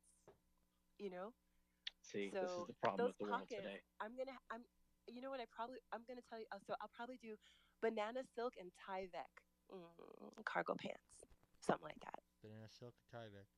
I gotta find Maybe me. I, maybe get the pockets going with like, yeah, make them stronger or something. there you go, Willie. Yeah, but I mean, I was just kind of getting at like it's got to be. It puts a huge amount of stresses onto somebody who wants to create a new product and be as ethical as you can be. It doesn't. It It doesn't. Can I tell you why? sure, yeah, please do. Only because when I first started looking into this, I was overwhelmed by the amount of different options there were to buy fabrics from people who are making fabric from the plastic drug out of the sea, fabric from bananas, fabric from this and that and the other thing. There are Hmm. so many innovative companies with beautiful websites. They show you all the fabrics, they show you all the textures, they show you all the weights and the colors. For my own fashion, and especially for the home things I design, like I have a chair I'm working on designing, I'm making my own fabric. And then I'm selling that. And then I also have plans to sell my fabric to designers so that, they can make their one of a kind custom pieces with special one of a kind custom fabric. Because, that, you know, that fabric, buying the fabric is like a part of it as well. So, Uh-huh. Of course. I like the recycled sea plastic. yeah, I do like that. there's I've a seen lot of that. I've seen shoes and I've seen like 3D printer filaments and stuff out of that. And I'm a big fan of where that's going. I it's kind of a quandary though because you really hope that it becomes non-existent at some point, right? Like the whole point is to clean up the sea plastics. So you hope that we're also working on the other end to not produce any more plastics into the sea. So you hope it's really a finite resource in that I regard. hope so. It'll I make that. do hope so. I It'll. mean, I do things to prevent plastic from going into the sea. Like, I saw the commercial where, or it's a commercial, but it was on like Instagram or something, where the guy or the gal is like he starts off by telling you, I thought that I was recycling and it was going into this da da da. And then he shows you actually this high percentage is being dumped into the dump, even though you're Hmm. recycling. And it's like, oh my god! And it really turns out to be a commercial for, pardon me, it turns out to be a commercial for a product that doesn't have extra packaging. So like I buy as much of that as possible. Like I use these um, laundry detergents that come in an envelope and they're just like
fun sheet. There's no plastic bottle anymore. As soon as and that's what I think this is all about education. This is why we can win this thing. This is just about educating people about other things they can buy. As soon as the motherfucker showed me well, that I could get there's still an laundry economic detergent problem without in there, the though. It's actually going. It's not going anywhere. It's not going anywhere. The company is keeping it here. That's what's happening here. It doesn't get allocated and go into a fund for the city or anything like that. It's Exactly. the company just has to charge it, which is it's like okay, I mean, the company's going great because we're working something that costs a fraction of a cent, and you're telling us to charge 19x on it. Yeah, okay, we got this, no problem, right? Like it's crazy. But once you train people, the things that just like in California, just like places in Canada, once people get over the whole blah blah blah, it works, and we need to make making those choices becomes easier. Don't get me wrong, you can't make those choices every day, everywhere in your life. You would shrivel up in a ball and just stay at home if you try to do that all day long. But just have to consciously make that choice. Another good example that applies to you, Willie, is John app. We gave away a couple of apps the last couple of weeks. We gave away, right? My app. I'm curious where when you purchased your Dive app, did it not just have the cardboard packaging? It's been a while. Yeah. I look at my new one though. I can tell you again, if I can new one here. What they have is something that on shelf doesn't look fancy, right? Which is why these companies do the packaging. You have to walk into the store and you want to see, right? You pay for placement and you pay the colors and the right yellows on the packaging. That's what they're paying for. And it just uses a cardboard package. It just literally folds over. There's nothing plastic on it. There's nothing. It's the most low budget packaging you ever want. Mine came in cardboard too with a big app. So there you go. So that's a cardboard too. So right there. There's something that they did it. It's no packaging for your smoking utensil. It is cardboard. You can throw it in the bin. I mean, why not? I mean, now if you want to get into where the cardboard come from, where the cardboard go, and go to the recycling bin, well, that's different story. But that company's making it. So let's back to anyways. and fashion and art and how. But making these choices on this stuff is tough, and just need to do it. Just like they purchase MAXIMMILLIAN stuff, and they get their banana and a silk and a hemp. Yeah, I feel like we just do these things if we want the world to keep saying that there's an equitable world, there's a world, this and that. We gotta do all the things because this is one of the things that this is something very close to my heart, and it's something that I experienced, and I mean, it comes something that's a little bit scary. It scares me when I discover my sports have standards, and why it scares me is because of the standard. The way that I'm usually experiencing it is like I would want that, but it's happening to people there. It's not what I feel like doing about it. That's a vicinity problem. Right. It's not with my vicinity. It's not my problem. Sometimes vicinity is just in my sector. So when I'm in Los Angeles, or when I'm in Las Vegas, or when I'm in New York, or whatever, I'm the vicinity. But if a person doesn't see me, decide that I'm the people, it still doesn't concern them. So for anyone who doesn't know who have their eyes on me, I'm a woman of color, and there might be people that look at me and don't feel like I'm theirs. And so this standard, it's more than vicinity, because vicinity can be like in your mind. Like she's not one of my people, kind of. Yeah. And it's necessarily about color. It could be about gender. It could be about wealth. It could be like, they don't like crypto. They're not my people. Or it could be this is one of my all hurts. It's really my least favorite. They go to my church. They're my people. Whatever. But so that's what I'm saying. Like sometimes Church. Right. People. Exactly. Right. But something like double standards are very scary to me, and I feel like a lot of not right for everybody choices they happen because people have double standards. And it's like this is a choice for me. This choice I made for me. It actually hurts someone else, but it's good for me. So I'm gonna go for it. So I understand, take care of yourself, but if there's another option that's good for you and doesn't hurt others, and you know about it, and you don't choose that, I would so my mission is, can we make really clear to everyone good options, so it's just as easy for everyone to choose an option that meets their needs and that's in alignment with not hurt sentient beings. Facts. No, it's very true. And with double standard thing, you ask people, do you have double standards? Then, oh gosh, no. Right? But then they're probably all about us like 2 seconds later. I mean, you have to know, but you can know all those things. Yeah. Right? I'll tell you right now. Starbucks chocolate. I love chocolate. So I got the 2 I got the Starbucks and I cannot touch those. Like I try not to eat Hershey's chocolates and worse offenders, but I'm not stopping all chocolate. What? So, What did chocolate do? Oh, so there's a nice cabal of like 6 chocolate producers, and they first a lot of flavor in Africa to produce and harvest the chocolate. That's the elevator pitch. Cocoa. Oh my gosh. Yeah, chocolate's way up there. Coffee's really up there. In general. And Starbucks being one of the world's largest coffee producers is going to be one of the world's largest figures of what we're talking about. But also, to be fair, just to give some relief to a lot of people listening in MAXIMMILLIAN chocolate lovers, we all don't eat really good chocolate all the time. So if you actually pay attention to some chocolate you eat, you're probably not eating chocolate that's really good. That is by what Lily was saying there. It's just the fact I realized don't eat her. So in America specifically, we eat our chocolate tastes some Hershey, which is sugar and butter down, or melted down, I should say. Without real cocoa in it. Well, they're only out because they can't as they need to use the supply. At price that they're selling. Okay, let's bring on my chocolate and having a glass of wine here because I need to switch this all up. But now, I'm eating chocolate. Full organic, full biodynamic, fully sustainable wine in wines.com. That's what we do. I love that. Okay, to get to the plug here. All right, we have talked a lot about economics and how that affects all this stuff. And my question before we, I kind of want to move on to this, but before we do, I want to know at what price point or where are you coming into the market with this clothing line? Are you able to be competitive? No, I'm not trying to be competitive. Remember we were talking, I was saying how like there are different type of fashion designers. Like some people want to dress everyone. The vision for everyone, the entire stuff. Most of them actually, like my fashion is high class. It's really for moody. You know, it's like really not necessarily for like every day. If you're it's very respectful in here.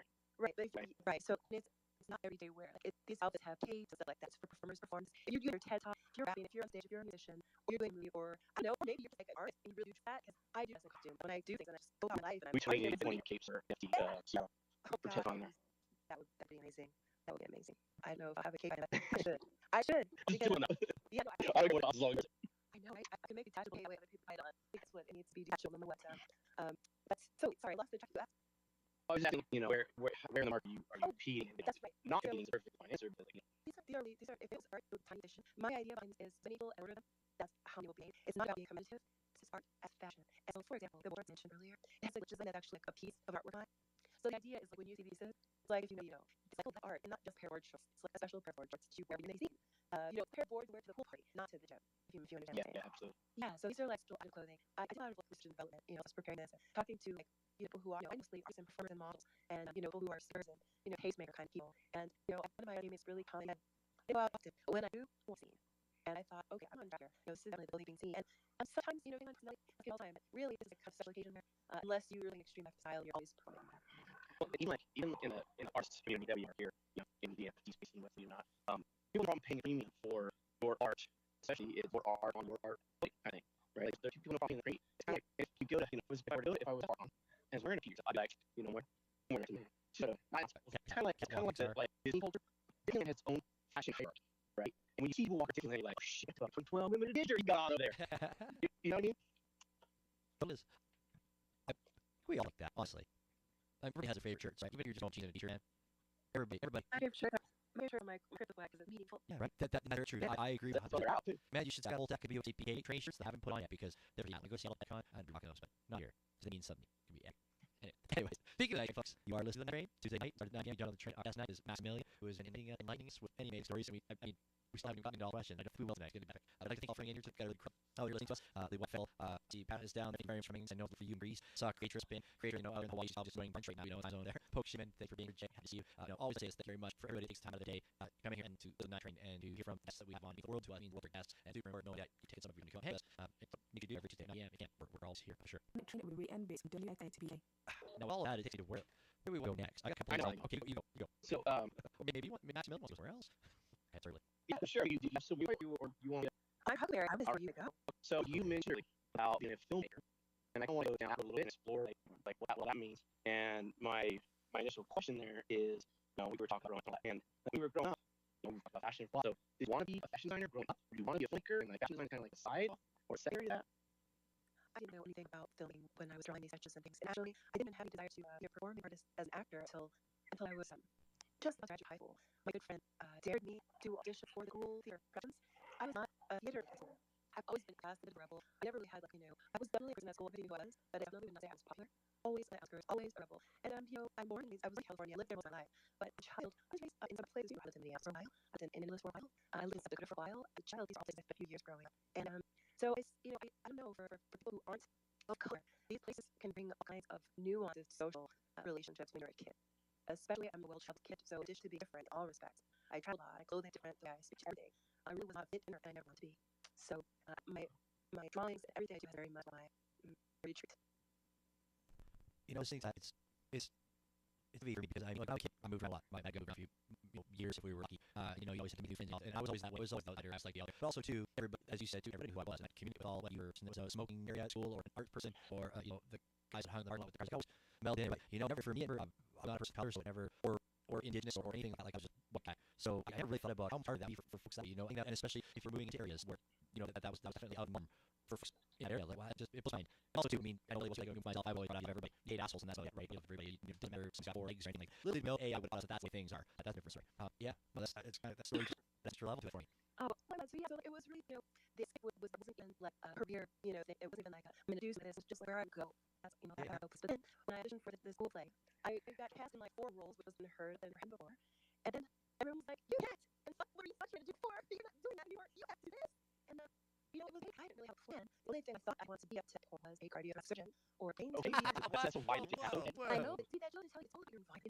My dad golf legs, and he's them was kind of certain, and they all, people only like whoever around, when people care about you or even if they like, everyone wants to tell you all the best things about they know about. So I always, I have influence, but they were not toxic influences, and that's probably why they didn't stick, or why Mom wanted them eventually go to those schools to become those things. That my friend who got me to audition for things, she did a good job because she did it too happy because she asked me to do it, and once I discovered that it was easy for me, then I started pursuing it. But again, it was a long adventure, and so many nuances. There are so many verticals in acting. I discovered it, and so many ways to earn a living, and all of them are. So, and you mean other than the white on there, all the rest of it, all that. Can you go in some of those ways and explain that a little better? Yeah, sure. So, as an actor, there's commercial acting, which is doing commercials, and I know that people might be like, yeah, that's obvious, but there are commercial actors who don't do their kinds of acting, they just for commercials. Oh, there's like my favorite things like name actors, like Aubrey stuff, who like puts it on air in Japan or somewhere. Like, somewhere where there's no market. I did a commercial for Flipboard Game. What? It was like, how long ago? Look, oh god, I don't know. I have to go look at that. Well, I mean, like a week ago, it's like just remember, I was supposed to start, but, 5-6 years ago, I was like, all right. I mean, you asking me about Bruce Willis' memory, I can't tell, but what I can tell you is he did come over and ask me, excuse me, this seat taken? He's been very public, he's been very public about him slipping into everywhere these days. Okay, well, yeah. He definitely had like some interactions like that. So, like, remember, yeah, well, I don't know. Anymore, it was great. It was a great experience. It was so fun acting with him because, everybody that was on set grew up watching him. So here we are doing a commercial with him that was made to look like a movie. It was ridiculous. So commercial acting in that case really well. And a lot of people go that exclusively. There's also like acting like where you audition for dramatics and you're playing a thing in the commercial. And I did everything. I did some here, although film acting is really my favorite. I really love film television acting the best because it's much smaller. It's more intimate. I can whisper and more facial expression and more about the eyes.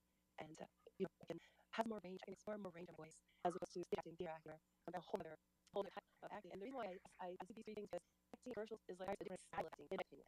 Whereas acting on stage or acting in number acting style of acting, even in terms of like what do you do with your face between your lines. There's all these little things I learned to work that have made acting better for the production team, and they don't all translate. So like someone who's a great stage actor may not be able to television because they use you, I don't big boisterous movements. Yeah, like right. Hard to movement, what's natural. And the camera's picking up on stage, you take out a room, move, and you can just feel that whole area with your presence. Your energy. Yeah, and film is all about like bringing it in, creating this intimate experience for the person watching, and even there they are. Have you done anything that we would know? Yes, but I really prefer not to do my resume. That. All right, so yeah, I really prefer not to do my resume on. Yeah, no, that's fine. Yeah. Okay. Yeah. I don't know. Well, and also, but suffice to say, I have doing things I'm producing on my own way forward. I just want to have a clean slate. I really want to be judged by whatever I did before in terms of like. Yeah, you don't want to fit in all your foot off, right? Yeah. That's the thing that, and that's one of the things that I find so painful about, the acting that I was able to get jobs I was able to get. They were all the same role, and those roles are not really exciting or interesting to me. And I want so much to explore things that are outside how I look, and maybe things are different. I shouldn't say maybe, I suppose. For every production, things are different. Every production has their own things that they're going for. But my experience was I did feel very pigeonholed, and I want to break out and just do completely new and different things. It's kind of the really cool vibe about the whole Web3 thing and what's been created in the last few years is that, folks can decide to push aside their resume and start new and start fresh. And like, here's who I am now, and here's who I'm presenting now, and here's, right, where it's kind of like a fresh start kind of deal. It is. My friend told me something that I thought was so interesting when we were having this chat about resumes and stuff. Because, like, when you do your resume, a lot of times you have to take things off because you only have so much space, and it's ideal to have like a one-page resume. So whenever I update, I always have to figure out what I'm going to take off, etc. And I was having this talk about it with one of my entertaining actor friends, and we were saying how it's really better if you just don't have anything on. I mean, like, not actually when you're going into these auditions, because people, they are judging you based off what you've done in the past, unfortunately.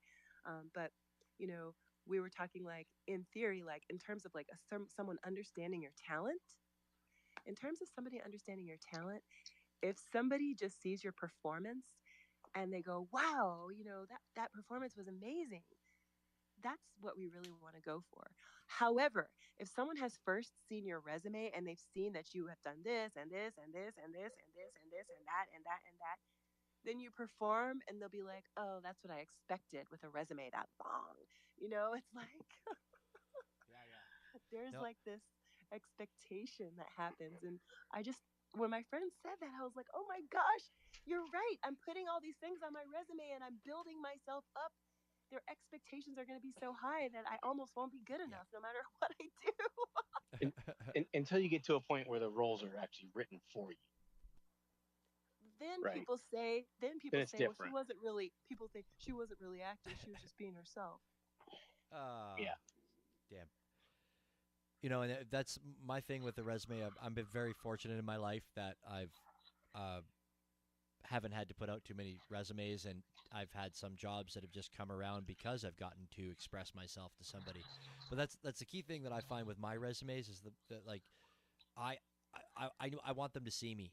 I need to be in front of that person. I need to talk to them. You know, and more importantly, if I could show them right off the bat, that would be way better than fucking them looking at my piece of paper, because we all stress out over that piece of paper all the time. And yeah, you can. I mean, hell, we can make ourselves look amazing with the right, grammar and and then obviously experience as well too. But we can also have the greatest experience and be the right fit for the job, but because we didn't know how to fucking use Microsoft Word properly, we got overlooked because of our resumes. You got to see me. That's who I am. I mean, you see me in action, get me in front of you. That's who I am. And put one of those giant wrenches in your hand. Yeah. And that's what you're doing now with, this is like you letting people see you. And that's why too, I'll be doing videos sharing more of my art and process so people can see me. The people who I know who've had the best experiences in Hollywood are the people who created their own experience, like Issa Rae, people who they said, I'm going to let them see me, and then I will accept their offer. And that's basically the way to do it. Can you, or do you want to talk about the stuff that you're producing, the stuff you're making going forward? Oh, yes, I'd love to. Please tell us all about that. Hang on, I got to get some popcorn. Just a second. Popcorn. Yeah. So I'm working on this project called Super Kind. It's birthed from a screenplay that I wrote the first draft probably like 5 years ago, was when I wrote the first draft. And it's gone through a bunch of iterations. I've table read it. And it's a futuristic world. And my first understanding that I was going to actually make this thing only happened like about a year ago when I went to this. I think I went to the NAB show actually. I think it's the National Association of Broadcast, and they have this huge convention where they show you like all the tools and like all the latest software, hardware, like everything for broadcasting. And that was my first exposure to Unreal Engine. Was at the NAB show. Okay. And so it was That's like an this Autodesk huge product. I've known about that for a long time. Okay, see, like, but it was my first exposure. But different industries, completely different industries. Crazy, Sorry. right? Yeah. Yeah. I was like, oh my gosh. So the way that they were using Unreal Engine, how I experienced it at the NAB show was they had a huge sound stage and it was empty. And then they were showing how they were changing the scenery in real time as the broadcasters were broadcasting. And when I saw that, I said, oh my gosh, I can make my show, because it was so futuristic and it was so out there with never before seen things. I just knew that even the most famous director in the world wouldn't be able to get the budget to make a film like what I had envisioned, because it would be so expensive. And like, this is just, I just know this. Like, I have other friends who are very well established, and even they, I know their struggles. So I recognize, like, and I'm not being down on myself, but I'm just being realistic. Yeah. Based on, being realistic based on what's happened. And, I'm definitely an outlier kind of person. And I don't only say I'm only able to achieve what's been done before. However, there's certain things that's just a fact. So if I don't have a track record, no one's gonna give me money to make a film, not even $5. So first I have to make it myself. So I've been, had been ever since I conceived, that idea, looking for a way to make my film so I could show my idea to someone. But then when I saw Unreal Engine, I realized not only could I show them, I could just make it. Then I learned that, I saw metahumans, and then I was watching how I can, use metahumans with Unreal Engine and create digitally an entire set, scene, and populate with characters, and how I create the characters and everything. And I realized the technology exists now for me to create this, and I really changed track, because before I was spending all of my time writing screenplay after screenplay, and I'm gonna be super, super honest right now. I was writing films I didn't even really care about because that's what was wanted. Just No, not just to try to get it sold. I was writing for people who were looking for specific films. I was writing it for them. So, like, I would get a message that says, like, we're looking for a film with, over under $10 million budget, or under $2 million budget, or under $1 million budget, and we want it to be, this is how specific it is. Here's an example. I was like, we want it to be about a girls' basketball team, under $10 million, and a theme around, womanhood or growing up or coming of age story. We want a girls' basketball team coming of age story with this budget. I like that kind of request. And then you write the film, and then you send it in, and they pick it and pay you, or they don't pay it, and you don't get anything. The thing I think about is, like, if you go on Hollywood as long as I can remember, is like there's always a competing movie, especially with disaster movies, right? So Armageddon, there's a competing movie. It's like not Armageddon, by another studio, right? And it came to the documentary world recently with like Firefest documentary. It's like Netflix has a Firefest documentary. Who's got to get Firefest documentary? And they all come out at the same time. Is it kind of like pretty much talk about here? Like oh, we got to get one too. Well, the release schedule, I can't comment on the release schedule, but I always wonder myself, like, how they come up with these things. Like, sometimes I know, here I can reel this kernel. So in one of the instances, the request was actually from a producer who I knew, had a meeting with him personally, who had down at lunch. So I got the message personally, they didn't mouth my ears.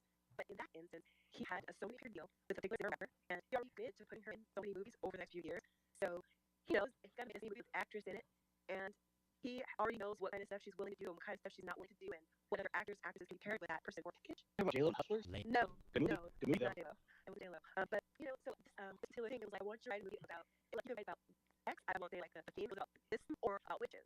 You choose witches or this. This person had to be the star. This is budget. Like, and it was very realistic. It was because they had a deal with her, and so the movies that they wanted to acquire were so they could deliver on the deals they already made. And so, yeah. But as far as like things released, I really can't speak on that because there's so many nuances to things being released. Even if things are all made and acquired at the same time, either in a acquisition cabal and all the studio go, yes, give me girls basketball. Let's do it. Do girls. No, see, I think that's the ball more just competition of like this is what needs to be hot. Let's do it. Yeah, sure. Right. Absolutely sure. And so there's the thing about release. So this is what I'm trying to say. Like, even if it decided to make some kind of film at the same time, that's what you mean. Like, let's get it hot, let's go this, whatever. When the film's released, like, that's kind of first it has to be finished. And then when it comes to just like something as an independent filmmaker, when I have my film out there, there's the release schedule, like something that's made in advance.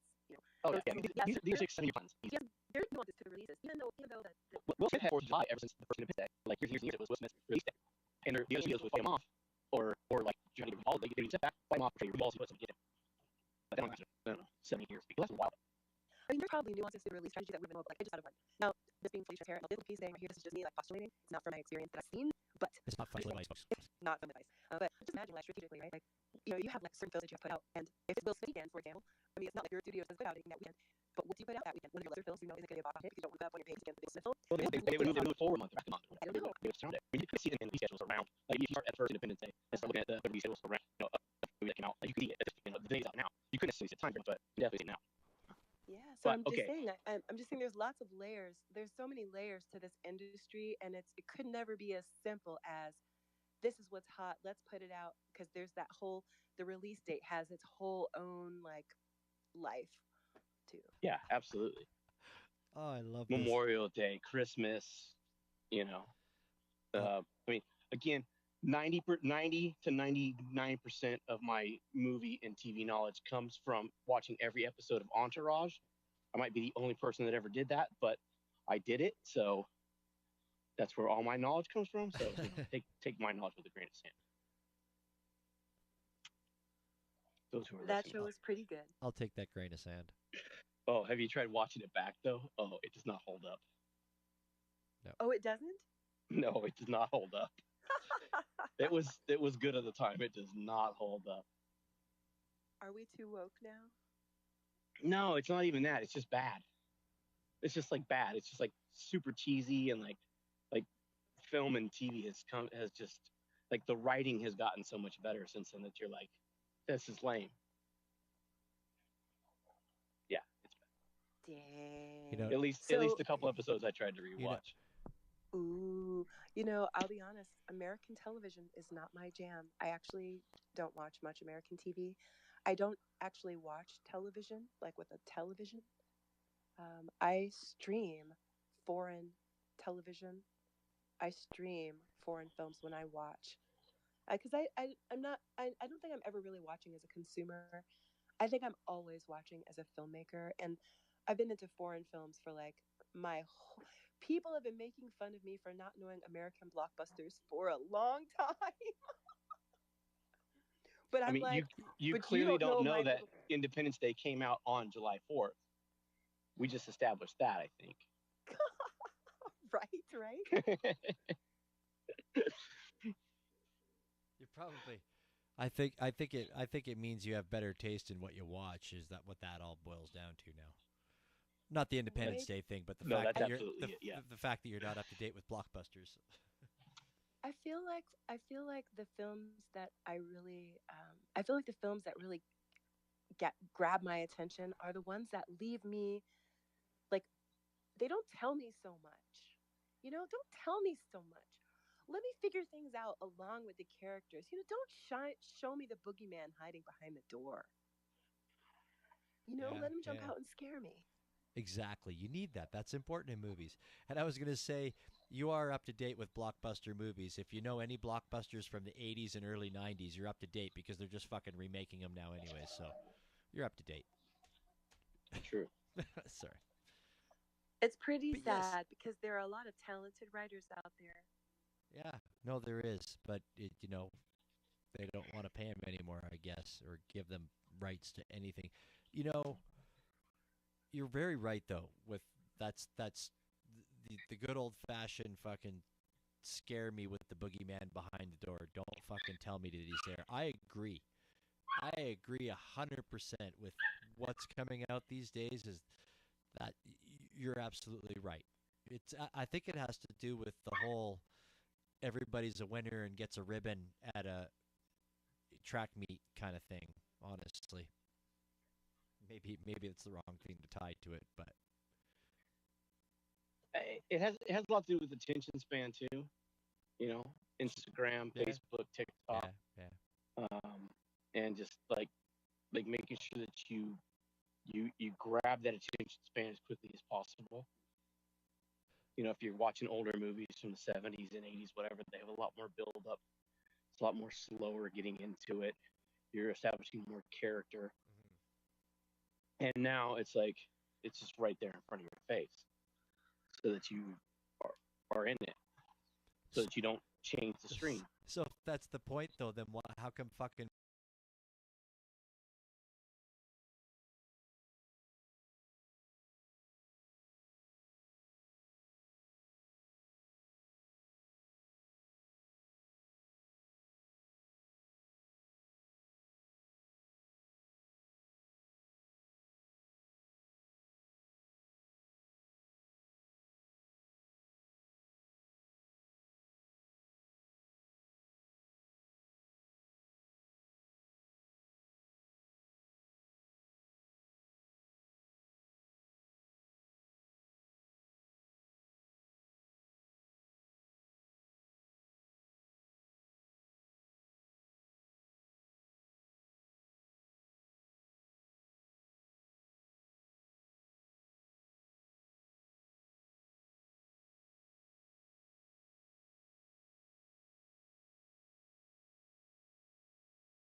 movies have to be 3 hours long then? We should be able to finish these things up in 10 minutes, 20 minutes.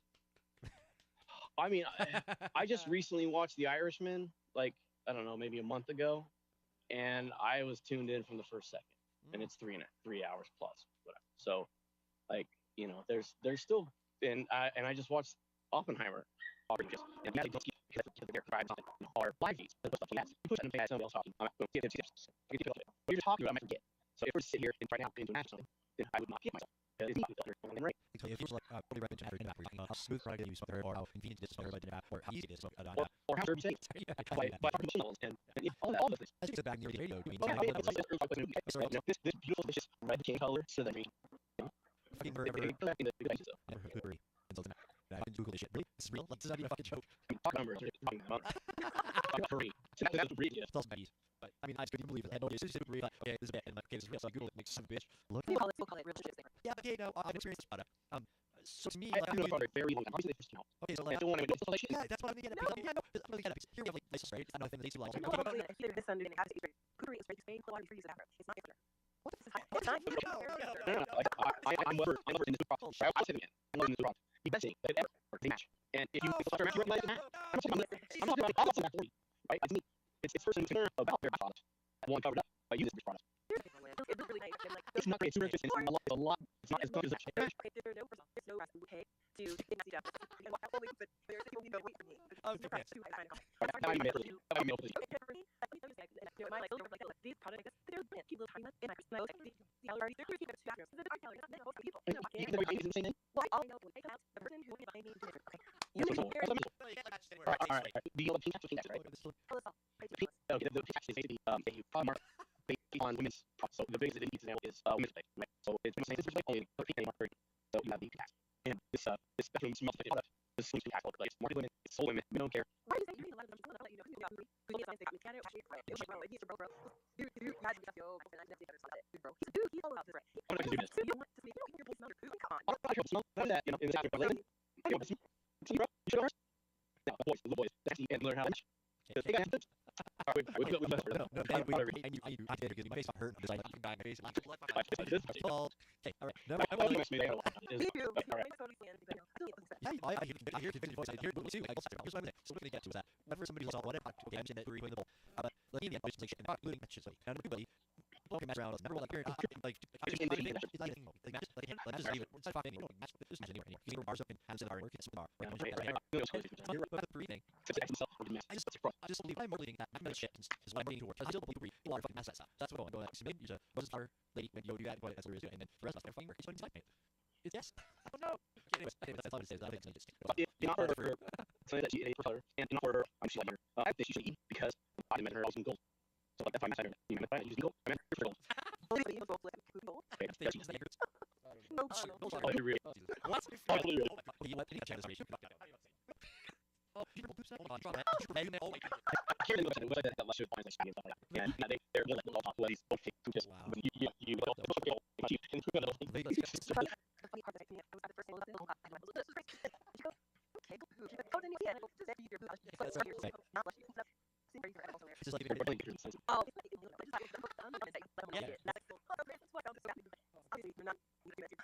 I think that's serious. I think that's from I don't need like also the same for deals. So I think that's the parties after we tell the why they do it. And then when it comes to it, it's I guess kind of like the leading when you use ADM, you have big fucking final roll bottom check was the machine next to the yes. Yeah. All right. Folks, these jokes were okay. I agree with it. I don't know what you guys just told me. I never did it. We can get actually. But like we really want to say okay, I think about it's so often is how you grow your used to be clear about is reach the public thing as opposed to getting on Discord or whatever. But it's very closed off, it's very private Discord, and it's more of a tool to record with, at least for us, as opposed to growing kind of listenership or viewership. So how does that work on some of these new platforms? Sounds like we're talking about discovery. Okay, yes, sure. Educate me. Well, we're talking about discovery, and it's more like a conversation than education, because I would have to ask you some questions about who you're trying to reach, and where they hang out, and what you want to sell. And that's kind of go back to the selling. No, I don't. We're not selling it. We're selling. You're always selling something, even if you're just selling a place to hang, a place where everybody knows your name, a place to come every day before work, a place to listen to what's going on. You're still selling something. Okay. You're creating a container for a sale. How about that? Do you know Okay. the gamers? Maybe Well, to realize this podcast for this container for content marketing. So if you're regular state, for space that you are doing, and you are relying on or to get in content. Yeah, you know, it's sometimes mixed with cover, some selling advice, so if you're selling for popcorn, but it's a container that will come for people. Okay. Yeah, so if you're not anything, maybe you know, maybe you can look at it different ways and you know understand like you could be priming your audience for the things that you can have, that you have to know. So for example, I like to know that there's already for you know, so like I don't know concepts of video. Do I receive paid email? Maybe I the leisure sponsor me some days, some days we pay for advocating. But you know, in my mind, I'm like advocacy of advocacy well, advocacy of media. So you know, so that's me, you know, and also actually I sell things. The argument itself is directed to at least try to make that's how you know, educating from the name to get educated that will help them make decisions by their offer. So we're teaching people to be able to do it because we will be able to offer them something on marketing they want to have, want to know how to evaluate, how to use. So even these you're not directly selling a coin, not directly selling a tea, you're just talking about like how people are comfortable with it. You know, in a way, you're selling advocacy or you're offering actually selling your advocacy offer. Okay. So this is how you know how to grow audience. So first I would know what are you selling. And more than think, you know, a whole bunch of different styles, and then each style has one funnel. You know, YouTube is one of your funds. All of the places you're putting out your media is how you can grow your channel. Anyway, which channel are growing and what do you want to do? Which takes us back to what are you selling? Because ultimately, you know, to know whether or not something is successful, you would want to measure it, and you'd want to choose metrics that matter to you. And if you're, for example, selling or offering advocacy or education, it's not a physical product you're selling. You know, you might have to get creative about deciphering what those metrics are. But that's the number one thing is to decide what is it that we're selling, or let me rephrase it. What are our harbingers of success? You have to decide first, like, what are our success metrics, and then we can talk about how to get there. Okay. I'm digesting. I'm taking it all in. We got homework to do, Willie. And yeah, I don't know. I mean, this is our product. This is what we offer to people. It's usually the artist interviews. So yeah, What is the benefit that I mean? This is like for you know, these are the questions that I ask myself. I write them down, and I'm not saying that you should know the answer to this right off the bat, or maybe you do. But even if you think you know the answer right off the bat, sometimes keep writing and see what else comes up. A lot of times there's more than one answer, and sometimes the first thing that comes to mind isn't the only and it's not the best thing. But when I ask myself these questions, like, you know, what is the benefit that I want people to have? Like, for example, you know, an artwork that I make, right? So I created this. I have this series of artwork, and it's like robots with incubators. They look kind of like eggs, with, you know. And I was exploring what does it look like to create, you know, another robot, and it was really me, you know, exploring procreation through a robot, you know. And I am a person who considers like every creation is like a child. So I have kind of an expanded idea of what family is, an expanded idea of what children could be. So, for example, so if I had this artwork, and I know ultimately it's a piece that I want to get into the hands of people, then I might start by creating content in which I can share my insights on robots, why they're important to humanity, and then shift from there to robot procreation and how they relate to us, and then I could show the artwork and introduce it like that. But the content that I would create would be maybe first to bring understanding about this thing I want to later present.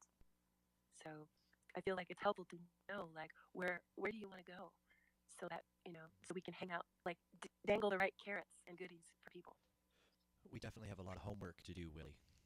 That's for sure. yeah, I don't have a clue where we want to go. Right. I mean, I guess that's the biggest question for us internally, or for me internally. It's yeah, no, Is it's totally cool. what benefit you want people to receive from your show? Because that's the question. Just pure What benefit? enjoyment, you know, maybe a little comic relief here and there. And you want them to.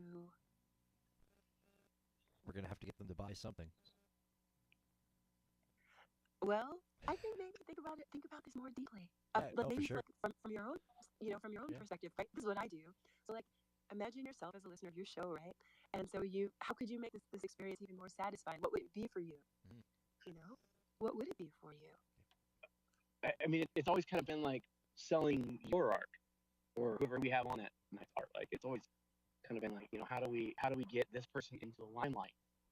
And at least for me, it's never been about, you know, how do we monetize it personally, but you know, I want to, you know, show people new artists out there, or artists they've never heard of, or even if they're big artists, I want to get deeper into their conversations about like, why do you do what you do? Well, this is amazing. So like, you know, I can see like for myself, the metric for me would be like, you know, more. It's funny. It's like I know the metric is going to be positive. You know, my viewership only can go up. You know, spending time with you and doing this interview with you. So like, that's a metric that we know is going to go up. And that's the metric that I would choose for myself. Like, what's the benefit for me? Visibility, definitely, and having like better understanding. New sales. All of this matters a lot. But maybe you could even think about it in terms of like the experiences you'd love to have as creators. When I think about my podcast and I think like where do I want to go with it, I decided I want to take it live on the road, and I want to do my show from the different conferences. That's my highest version of podcasting. This makes me really happy. I love going to podcasts. I love meeting with people and spending time together. And I love these conversations. And I would love to have a stage. When I say stage, I mean like just like a small one, big enough for us few pairs or whatever. And I'd love to do podcasting live from the conference, and then have a system so that the people who are there, who I don't know, who I didn't even know existed, because there's always so many smart, brilliant people who everyone else knows who they are, but you never heard of them before, right? Because I'd be right there, and I could meet them and talk with them and interview them. Like that's what I would love to do. So it's not necessarily that you even would be doing something. It might even just be like how you're presenting or whatever that's what you're doing differently. Yeah, I'm liking what you're laying down. It's getting my brain juices going. I mean, it definitely. Okay. Okay, good, because that is the monetization piece. So, because if you're doing it there at the conference, then perhaps you'll have a partner who has paid you for it. Yeah, that live thing is something that we have been working on, and like that's part of our what we want to do. So and that's why Bits is going to Seattle. Hell yeah! Yeah, TesCon 2024. I was trying to, but I couldn't quite make it. It was a financial or family obligation. Well, I think a family obligation is also a financial obligation. Freudian slip? No. A little bit of both. Yeah. But yeah, no, I mean that's a good point. It's a good point you bring up. Yeah. I mean, it's like we're kind of in this weird conversation where it's like this could be a better conversation, but it's almost good that it's live and recorded for anybody who wants to like listen back to it. Like also needs this advice. Mm-hmm. It was a big deal for me. I shared with you how the other sponsorships were like not quite right for what I was doing, right? So like I realized I really want to pick and choose, and if I create the programming and I create the program and I create the show, then I can invite partners to me and support me to do the other route, creating unintentionally guest partners. I would create programming and invite partners and finance it that way, and that's a different kind of monetization than the kind that we would have done from ads. I feel like ads, that's like I feel like partnerships to Web3. I think we've been on that same track this time. Actually, when you word it that way, am I right, Bits? Yes. Yep. No, I agree with that. And it's just we're not coming into that form where we're getting those partnerships and people who want to work with us for what we do and not just advertise our platform. Yeah, and also we've definitely grown this space at our own speed, which has definitely been slower. Some people would have done it, but we've chosen to do it that way too. So something that we might have learned a little while ago, we're just learning now. That's true. Or we're knew about them before, but we're just getting to them now. But yes, well, you're absolutely right. Okay. Facts. Well, this has been super conversation. How much time I left? I got a ton of art questions still. Well, I was just gonna say, we've got a few people who have rode this out with us through the Poobery talk, and I just wanted to ask if Fel J or Sister Sage, if y'all had any questions that you want to come up with, ask Maximilian. We're just taking this moment to see a really great time for that. Of course, you don't have to if you don't want to, but always reward some dedicated listeners, for sure. Maximilian, what the hell is Dracula? Web3 TikTok. Yeah. So have you used it? Have you experienced it yet? Well, I'm creating my videos for it. I definitely spend a lot of so my deal is I'm definitely an ape in type of gal. I like to play with all the new tech and everything, and I will get my accounts, but then I will creep around and see like what's the content that's really working well on there. And when I say I don't mean like engagement, I'm like what plays on it, what I like to see. And I say Web3 TikTok, but it's not exactly what this is. So the thing I realized is then so there's to be like editing, like you want TikTok, I'm playing with editing stuff. I don't need to so. Oh, okay. There are updates about Oh, okay. Well, Instagram, like I like Instagram, but just like that, like edit videos on your phone and stuff. So I really have to make videos. After a while, it's like how much I I decided to get what I realized is when you post a video on Dracula, you can't choose the frame that shows when you post it. It can be the first frame. Like the thumbnail? Yeah, there is no thumbnail. You can't mix it in or something. Yeah, exactly. The thumbnail is the first frame. There's no like separate thumbnail thing. Hey, I've noticed that like most of the videos I've seen in broadcast, or like the frames, are just like completely blank, or they're like very like it's kind of like garbage to scroll through. Yeah, exactly. That's not cool, right? So that's just the broadcast. No, it's Dracula. Oh, okay, sorry. Because the frame is the Dracula URL. Since you hit on the nose exactly the issue, and this is what I haven't posted my first videos yet, is because I realized I have to go back and put a first frame in front of all the videos I would post there. I'm writing that and down. Can you go back? Yeah. Well, you would just re-edit it for sure. Oh man, I love Okay, it. so are you recording ahead of time and then uploading to Dracula? Yes. So could we just like take this whole interview and upload it to Dracula Yes. as a video? Yes, and in fact, when my buddies, shout out to my Ismail, one of my buddies told me that he uploaded a 2-hour video on Dracula without an issue. we've got 2 hours. Yeah, let's see if we can do 5. Okay, wait. No, that was the other question of mine. What you mentioned at the beginning of the show, and I've been asked questions on it, so because Lee and I tried to use Night Train here, we tried to use the video feature that YouTube has put into effect, but hasn't really been supported. Sorry, pardon me, that's Twitter X. But I haven't been supporting it, or nobody's really been talking about it, and definitely nobody was using it the way that we were using it, and it fucking sucked ass, unfortunately. You mean because it only lets like one person, like the host, only video? I did a stream like that. I was like, what is this? Is whack. It's like only I can show. Made me like such a narcissist. Yeah. Well, and that's fine. That's we were using it just to kind of scroll through the artist's artwork, your artwork as we talk about it, right? Oh, so maybe I was using it wrong. Well, I was using no. Everybody uses it the way that you use it. We were literally taking a phone and pointing it at a screen and like framing it and using that. I was using OBS Studio and like casting it to a screen. Like I was treating it like a production, right? I mean, but it sucked that people couldn't zoom in on it. They couldn't put it to full screen. They couldn't, and then your other speakers and shit couldn't like participate in the video too, which didn't. Yeah, it killed the bandwidth for a lot of people. But even if you turn the video off, it would still kill the bandwidth so that nobody else could listen or hear. A lot of times, if their internet wasn't like super high. Yeah, that was whack. Anyways, so yeah, Dracula. Okay, so we can upload things. Do we know? Have you heard anything? But might there be a live feature with this someday? Oh yeah, you can go live now. Oh. Well. Yes, I onboarded my really good friend DJ Paper. Shout out to DJ Paper, and he put for his first video this beautiful set that he's DJing on his balcony. You could see the Hollywood Roosevelt sign, and you could see the Hollywood sign and all the stuff. It's so cool. And then he was like, I need a crop. I'm not even in the first frame. No. So yeah, you have to be thoughtful about the first frame. Your first frame is everything. If your first frame sucks, who's gonna watch, right? So I'm saying, yes, you could just upload it, but I say, take the time to put a cool first frame on there. Just put a still image, because when you look at Dracula, there's these 3 tabs, and the tab that people are going to see your stuff on, it's going to look really messy. It's just a bunch of random first frames. It's not going to be cool at all. They're stacked right on top of each other. There's no little white border or anything. So I think you want to be thoughtful about that first frame. I'm serious, or at least be thoughtful about every other frame. It's kind of crazy. So yeah. Did you see the production piece that it's put together for the Space Tonight? With your name and all that, that'd be great first frame. Oh, totally. Actually, it's available on Object for 0.2 TES, which is cheaper than a free mint on Zora. Well, I'm obviously going to buy the NFT. There's no question about that. But I get first frame because my first frame is Like your frame, like if you were this tonight, like that would be for a first frame, because it's still in it. Right. Just remember that Dracula is a portrait classic ratio. Of course. Of course, that's just like the eternal fucking thing everybody gets with whatever blurry video is. I remember doing things. I'm like, oh, I like 69. And he's like, nope, you gotta do it fucking 1 to 1. Like 4 3. Oh my god. So as long as that's a really good. That is perfect. You already got that advice. You did all of your tests. It'll be really cool. When you go to your Dracula page, they'll know exactly what to look for. You won't have to random. Okay, so here's the question: Do we try to simulcast on both? Or do we do live? That's what we do. That's how I have time to take out is live. Do we try to simulcast on both, or do we try to go straight live to work the Dracula? Well, something else. Or do we just use the website? The website you find for you. Well, there's something else to consider. Guess what? Farcap has spaces now. You know what? In my site, I said wait for the code because I know that and I've seen it. I don't know if you code. Okay, What do you mean, Dan? There's you can't just get into the live video base or whatever. It's data, and you access the code number, and it's all gate off. And I'm doing that though. That's in my site with this other. I said, hey, because I still get in, we're still next. Let's see getting got code. I heard about this. I found a couple of. I'm gonna have to do a little bit more research into that.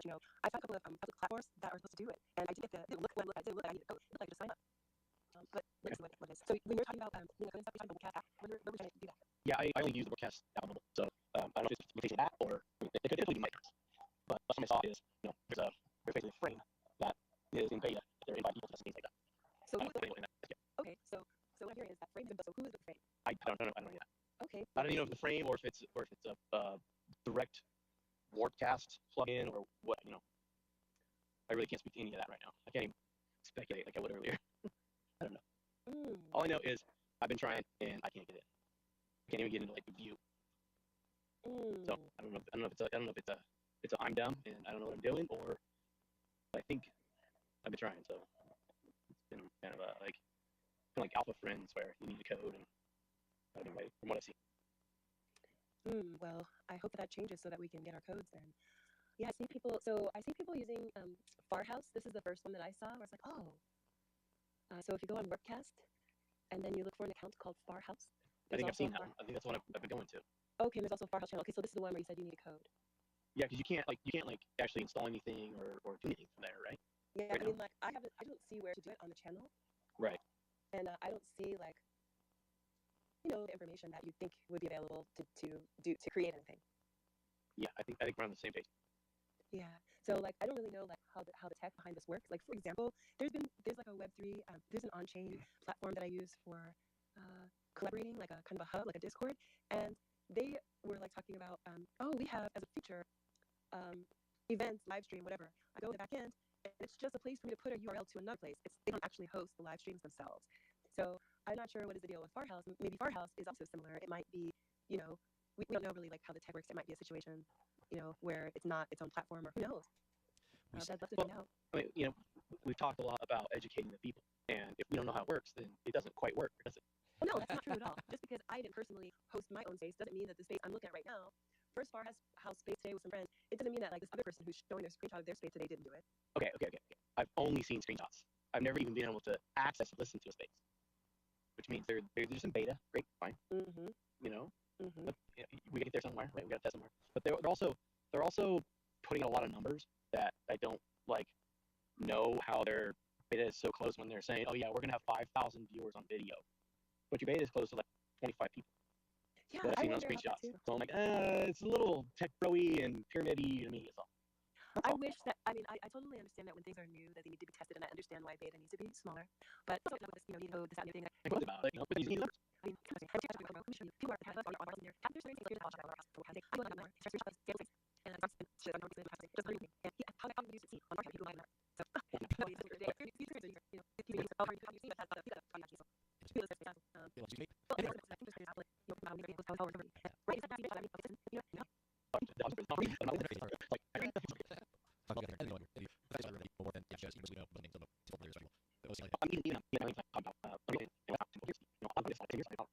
we're also very involved. So if you're not on the same page, you're going to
This is an artist, and I kind of hope that we do like some watchers, Valley and do some little bit of two of our there, saying the show are and outlet panels, and that's nice.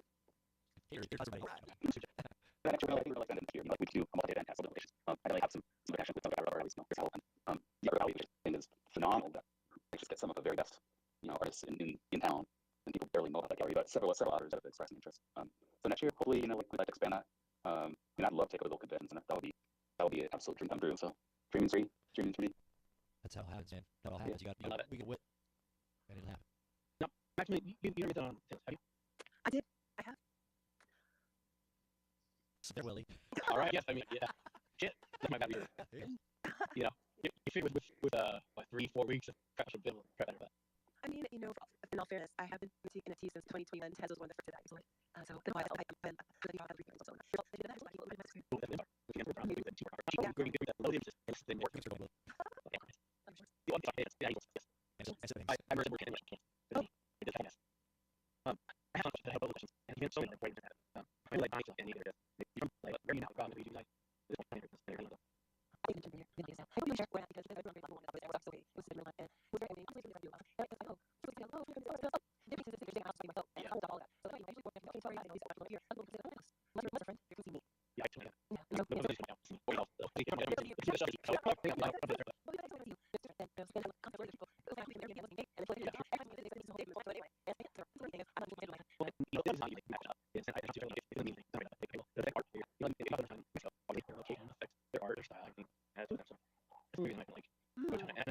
leave it last on the first one.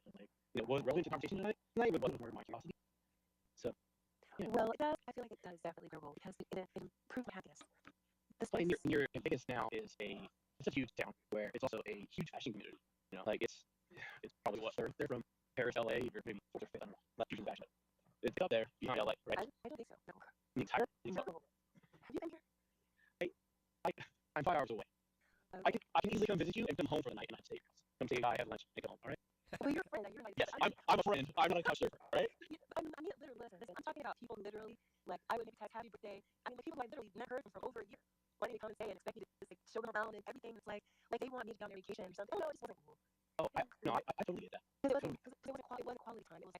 It's like I want to do this and this and you can take me. It was like, before people started asking me where I was, people just assumed I was back in Los Angeles and nobody asked to come visit because people are doing their own thing. Yeah.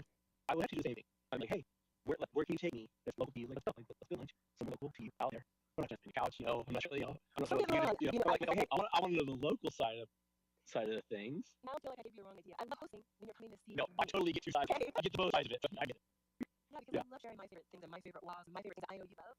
When my father can visit, I know he goes for early morning runs. It doesn't matter if he doesn't know the city. He just goes out there, starts running early in the morning before the sun even rises. So first time he came to visit, I was super stoked because I'm like, I gotta show him all the beautiful running trails, So I love hosting friends though. It's just, it's just as an artist of any kind, you have to protect your time. Yeah, for sure. No, I totally get it. But definitely my shortest place. Oh my gosh, well I love to show you all the things that I know you love. At least you don't have to I'm busy. But go here. These little local spots. Okay, but see the thing is that, and let me just clarify, I think it's worth clarifying because so many people did this. When you want to go visit a friend, the first thing you do is find out it's a time for them, right? Yeah. So part of the reason why these other experiences were new for me is these people were coming to stay here. They didn't ask if it was a good time for me. They just coming. So that's what I mean. They weren't coming to see me. They were just coming. So it's just a different experience because when I can plan, I love. I'm an experienced person. I love having and creating special experiences. So, I love that. Yeah. So you're my favorite person. Yeah. So when people have experience, I love that. I love planning and quality time. So it's not like I just don't want my flow interrupted. Or is my flow all the time. So we can just come on my side. Don't act like what are you doing? You're lucky. The person who you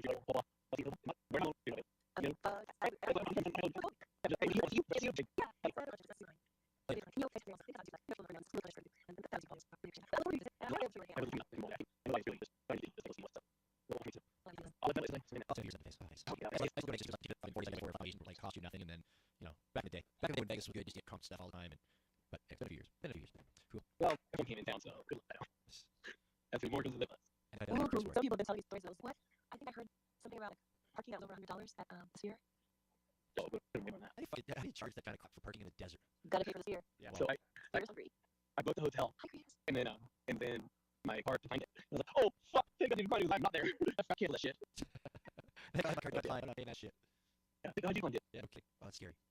Anyways, I was gonna tell a story about breakfast. Every time I go, I'm in Vegas and I'm on Strip, before I enter any restaurant, I always look at a menu, right? Like, I mean, you look at the menu at the front, 'cause you never know what the fuck you're going. If it's not a damn coffee shop or a souvenir shop or a fast food chain, you gotta look at the menu before you go in. But I spent $370 on breakfast one morning for 2 people, and it was just like great bacon and eggs and 2 mimosas each. Was the wind buffet? No, it was below the fucking the Eiffel Tower at Paris. It was outside, and the Bellagio fountain was across the way too. So like, yeah, it was. I should have went there. But anyways, all right, folks. I think it's about time to bring Train back in the station. I think it's time to shut it down. I think we've had a really, really beautiful conversation tonight. It has been amazing. We had a great conversation in the replay. Chris was saying this a little early too. Oh, I just started. Yeah, sure. Real. Thank you very much for coming and hanging out with us tonight, MAXIMMILLIAN. You answered questions before we could ask them and enlightened us on your life and your creativity tenfold, and we appreciate it very much. And give us a little bit of help and a little bit of guidance as well too, and we appreciate that. Oh my God, so much fun. Such a great conversation. I hope anything that I said came off as jokingly or I wasn't too serious for you tonight. Yeah, because you're really coming to stay on your coach. I mean, I was fired up tonight, and I could come off pretty kind of like serious and assholey, but I had a lot of fun, and that doesn't mean it. So. Yeah. Oh, this has been so wonderful. This is like, oh my gosh, I don't know if it's the same for each of you, but as much as I love traveling, sometimes at the end of it, I feel like I'm a reset, and I need like lots of hugs. I don't know if it's just all different energies or being that far away from or whatever, but somehow I just need like hugs when I come back from my trip, and tonight was like all the hugs I needed. So I really appreciate this space. It's a wonderful container of brilliant idea and fun, and Wonder Willie, thank you so much. And of course, Thank you. Oh, my pleasure. This has been really wonderful. It's so lovely to be able to share, and thank you. I don't often get the opportunity to share it in a way that's so healthy. So it's been really, really nice, and I so appreciate what you're doing. And I'm glad that our conversations tonight have been helpful in a personal way. And if you want to talk more about tools or tap in with each other and whatever, I'm so down to do that. I do so much work alone and have made so many mistakes on my own, and I really am happy to share anything I can help your process be smoother. So it's a pleasure. Let's stay in the loop and like figure out like how we can do that. Our biggest problem is like where do we talk to you after this as far as like staying in those in a circle. I mean, so we're on the temple, so Farcaster, but like what's the best way to do that? For me, it's Telegram or DM on Farcaster stuff with you. Yeah, Telegram and Farcaster are my two known ones. I look there often. I think Telegram's great because you can leave voice notes. So especially if it's like a creative thing that you want to talk about or you want some feedback, voices are like my favorite because you can really like say what's on your mind. So that's definitely Telegram. But for text-based, either is fine. And I'm always happy to make myself available. I usually can find some time, at least within a week, to get together and talk about whatever. Sweet, excellent, sounds great. We'll be around. Is there anything else you want to plug or promote or tell us about, or before we close it down here? Yes, I would love for each one of us listening to take a moment and take a deep breath. I'm going to do it too. And look back on the so you just over safety. It's still difficult out. Oh my gosh, yeah, so that's really how Ralph had a season and we have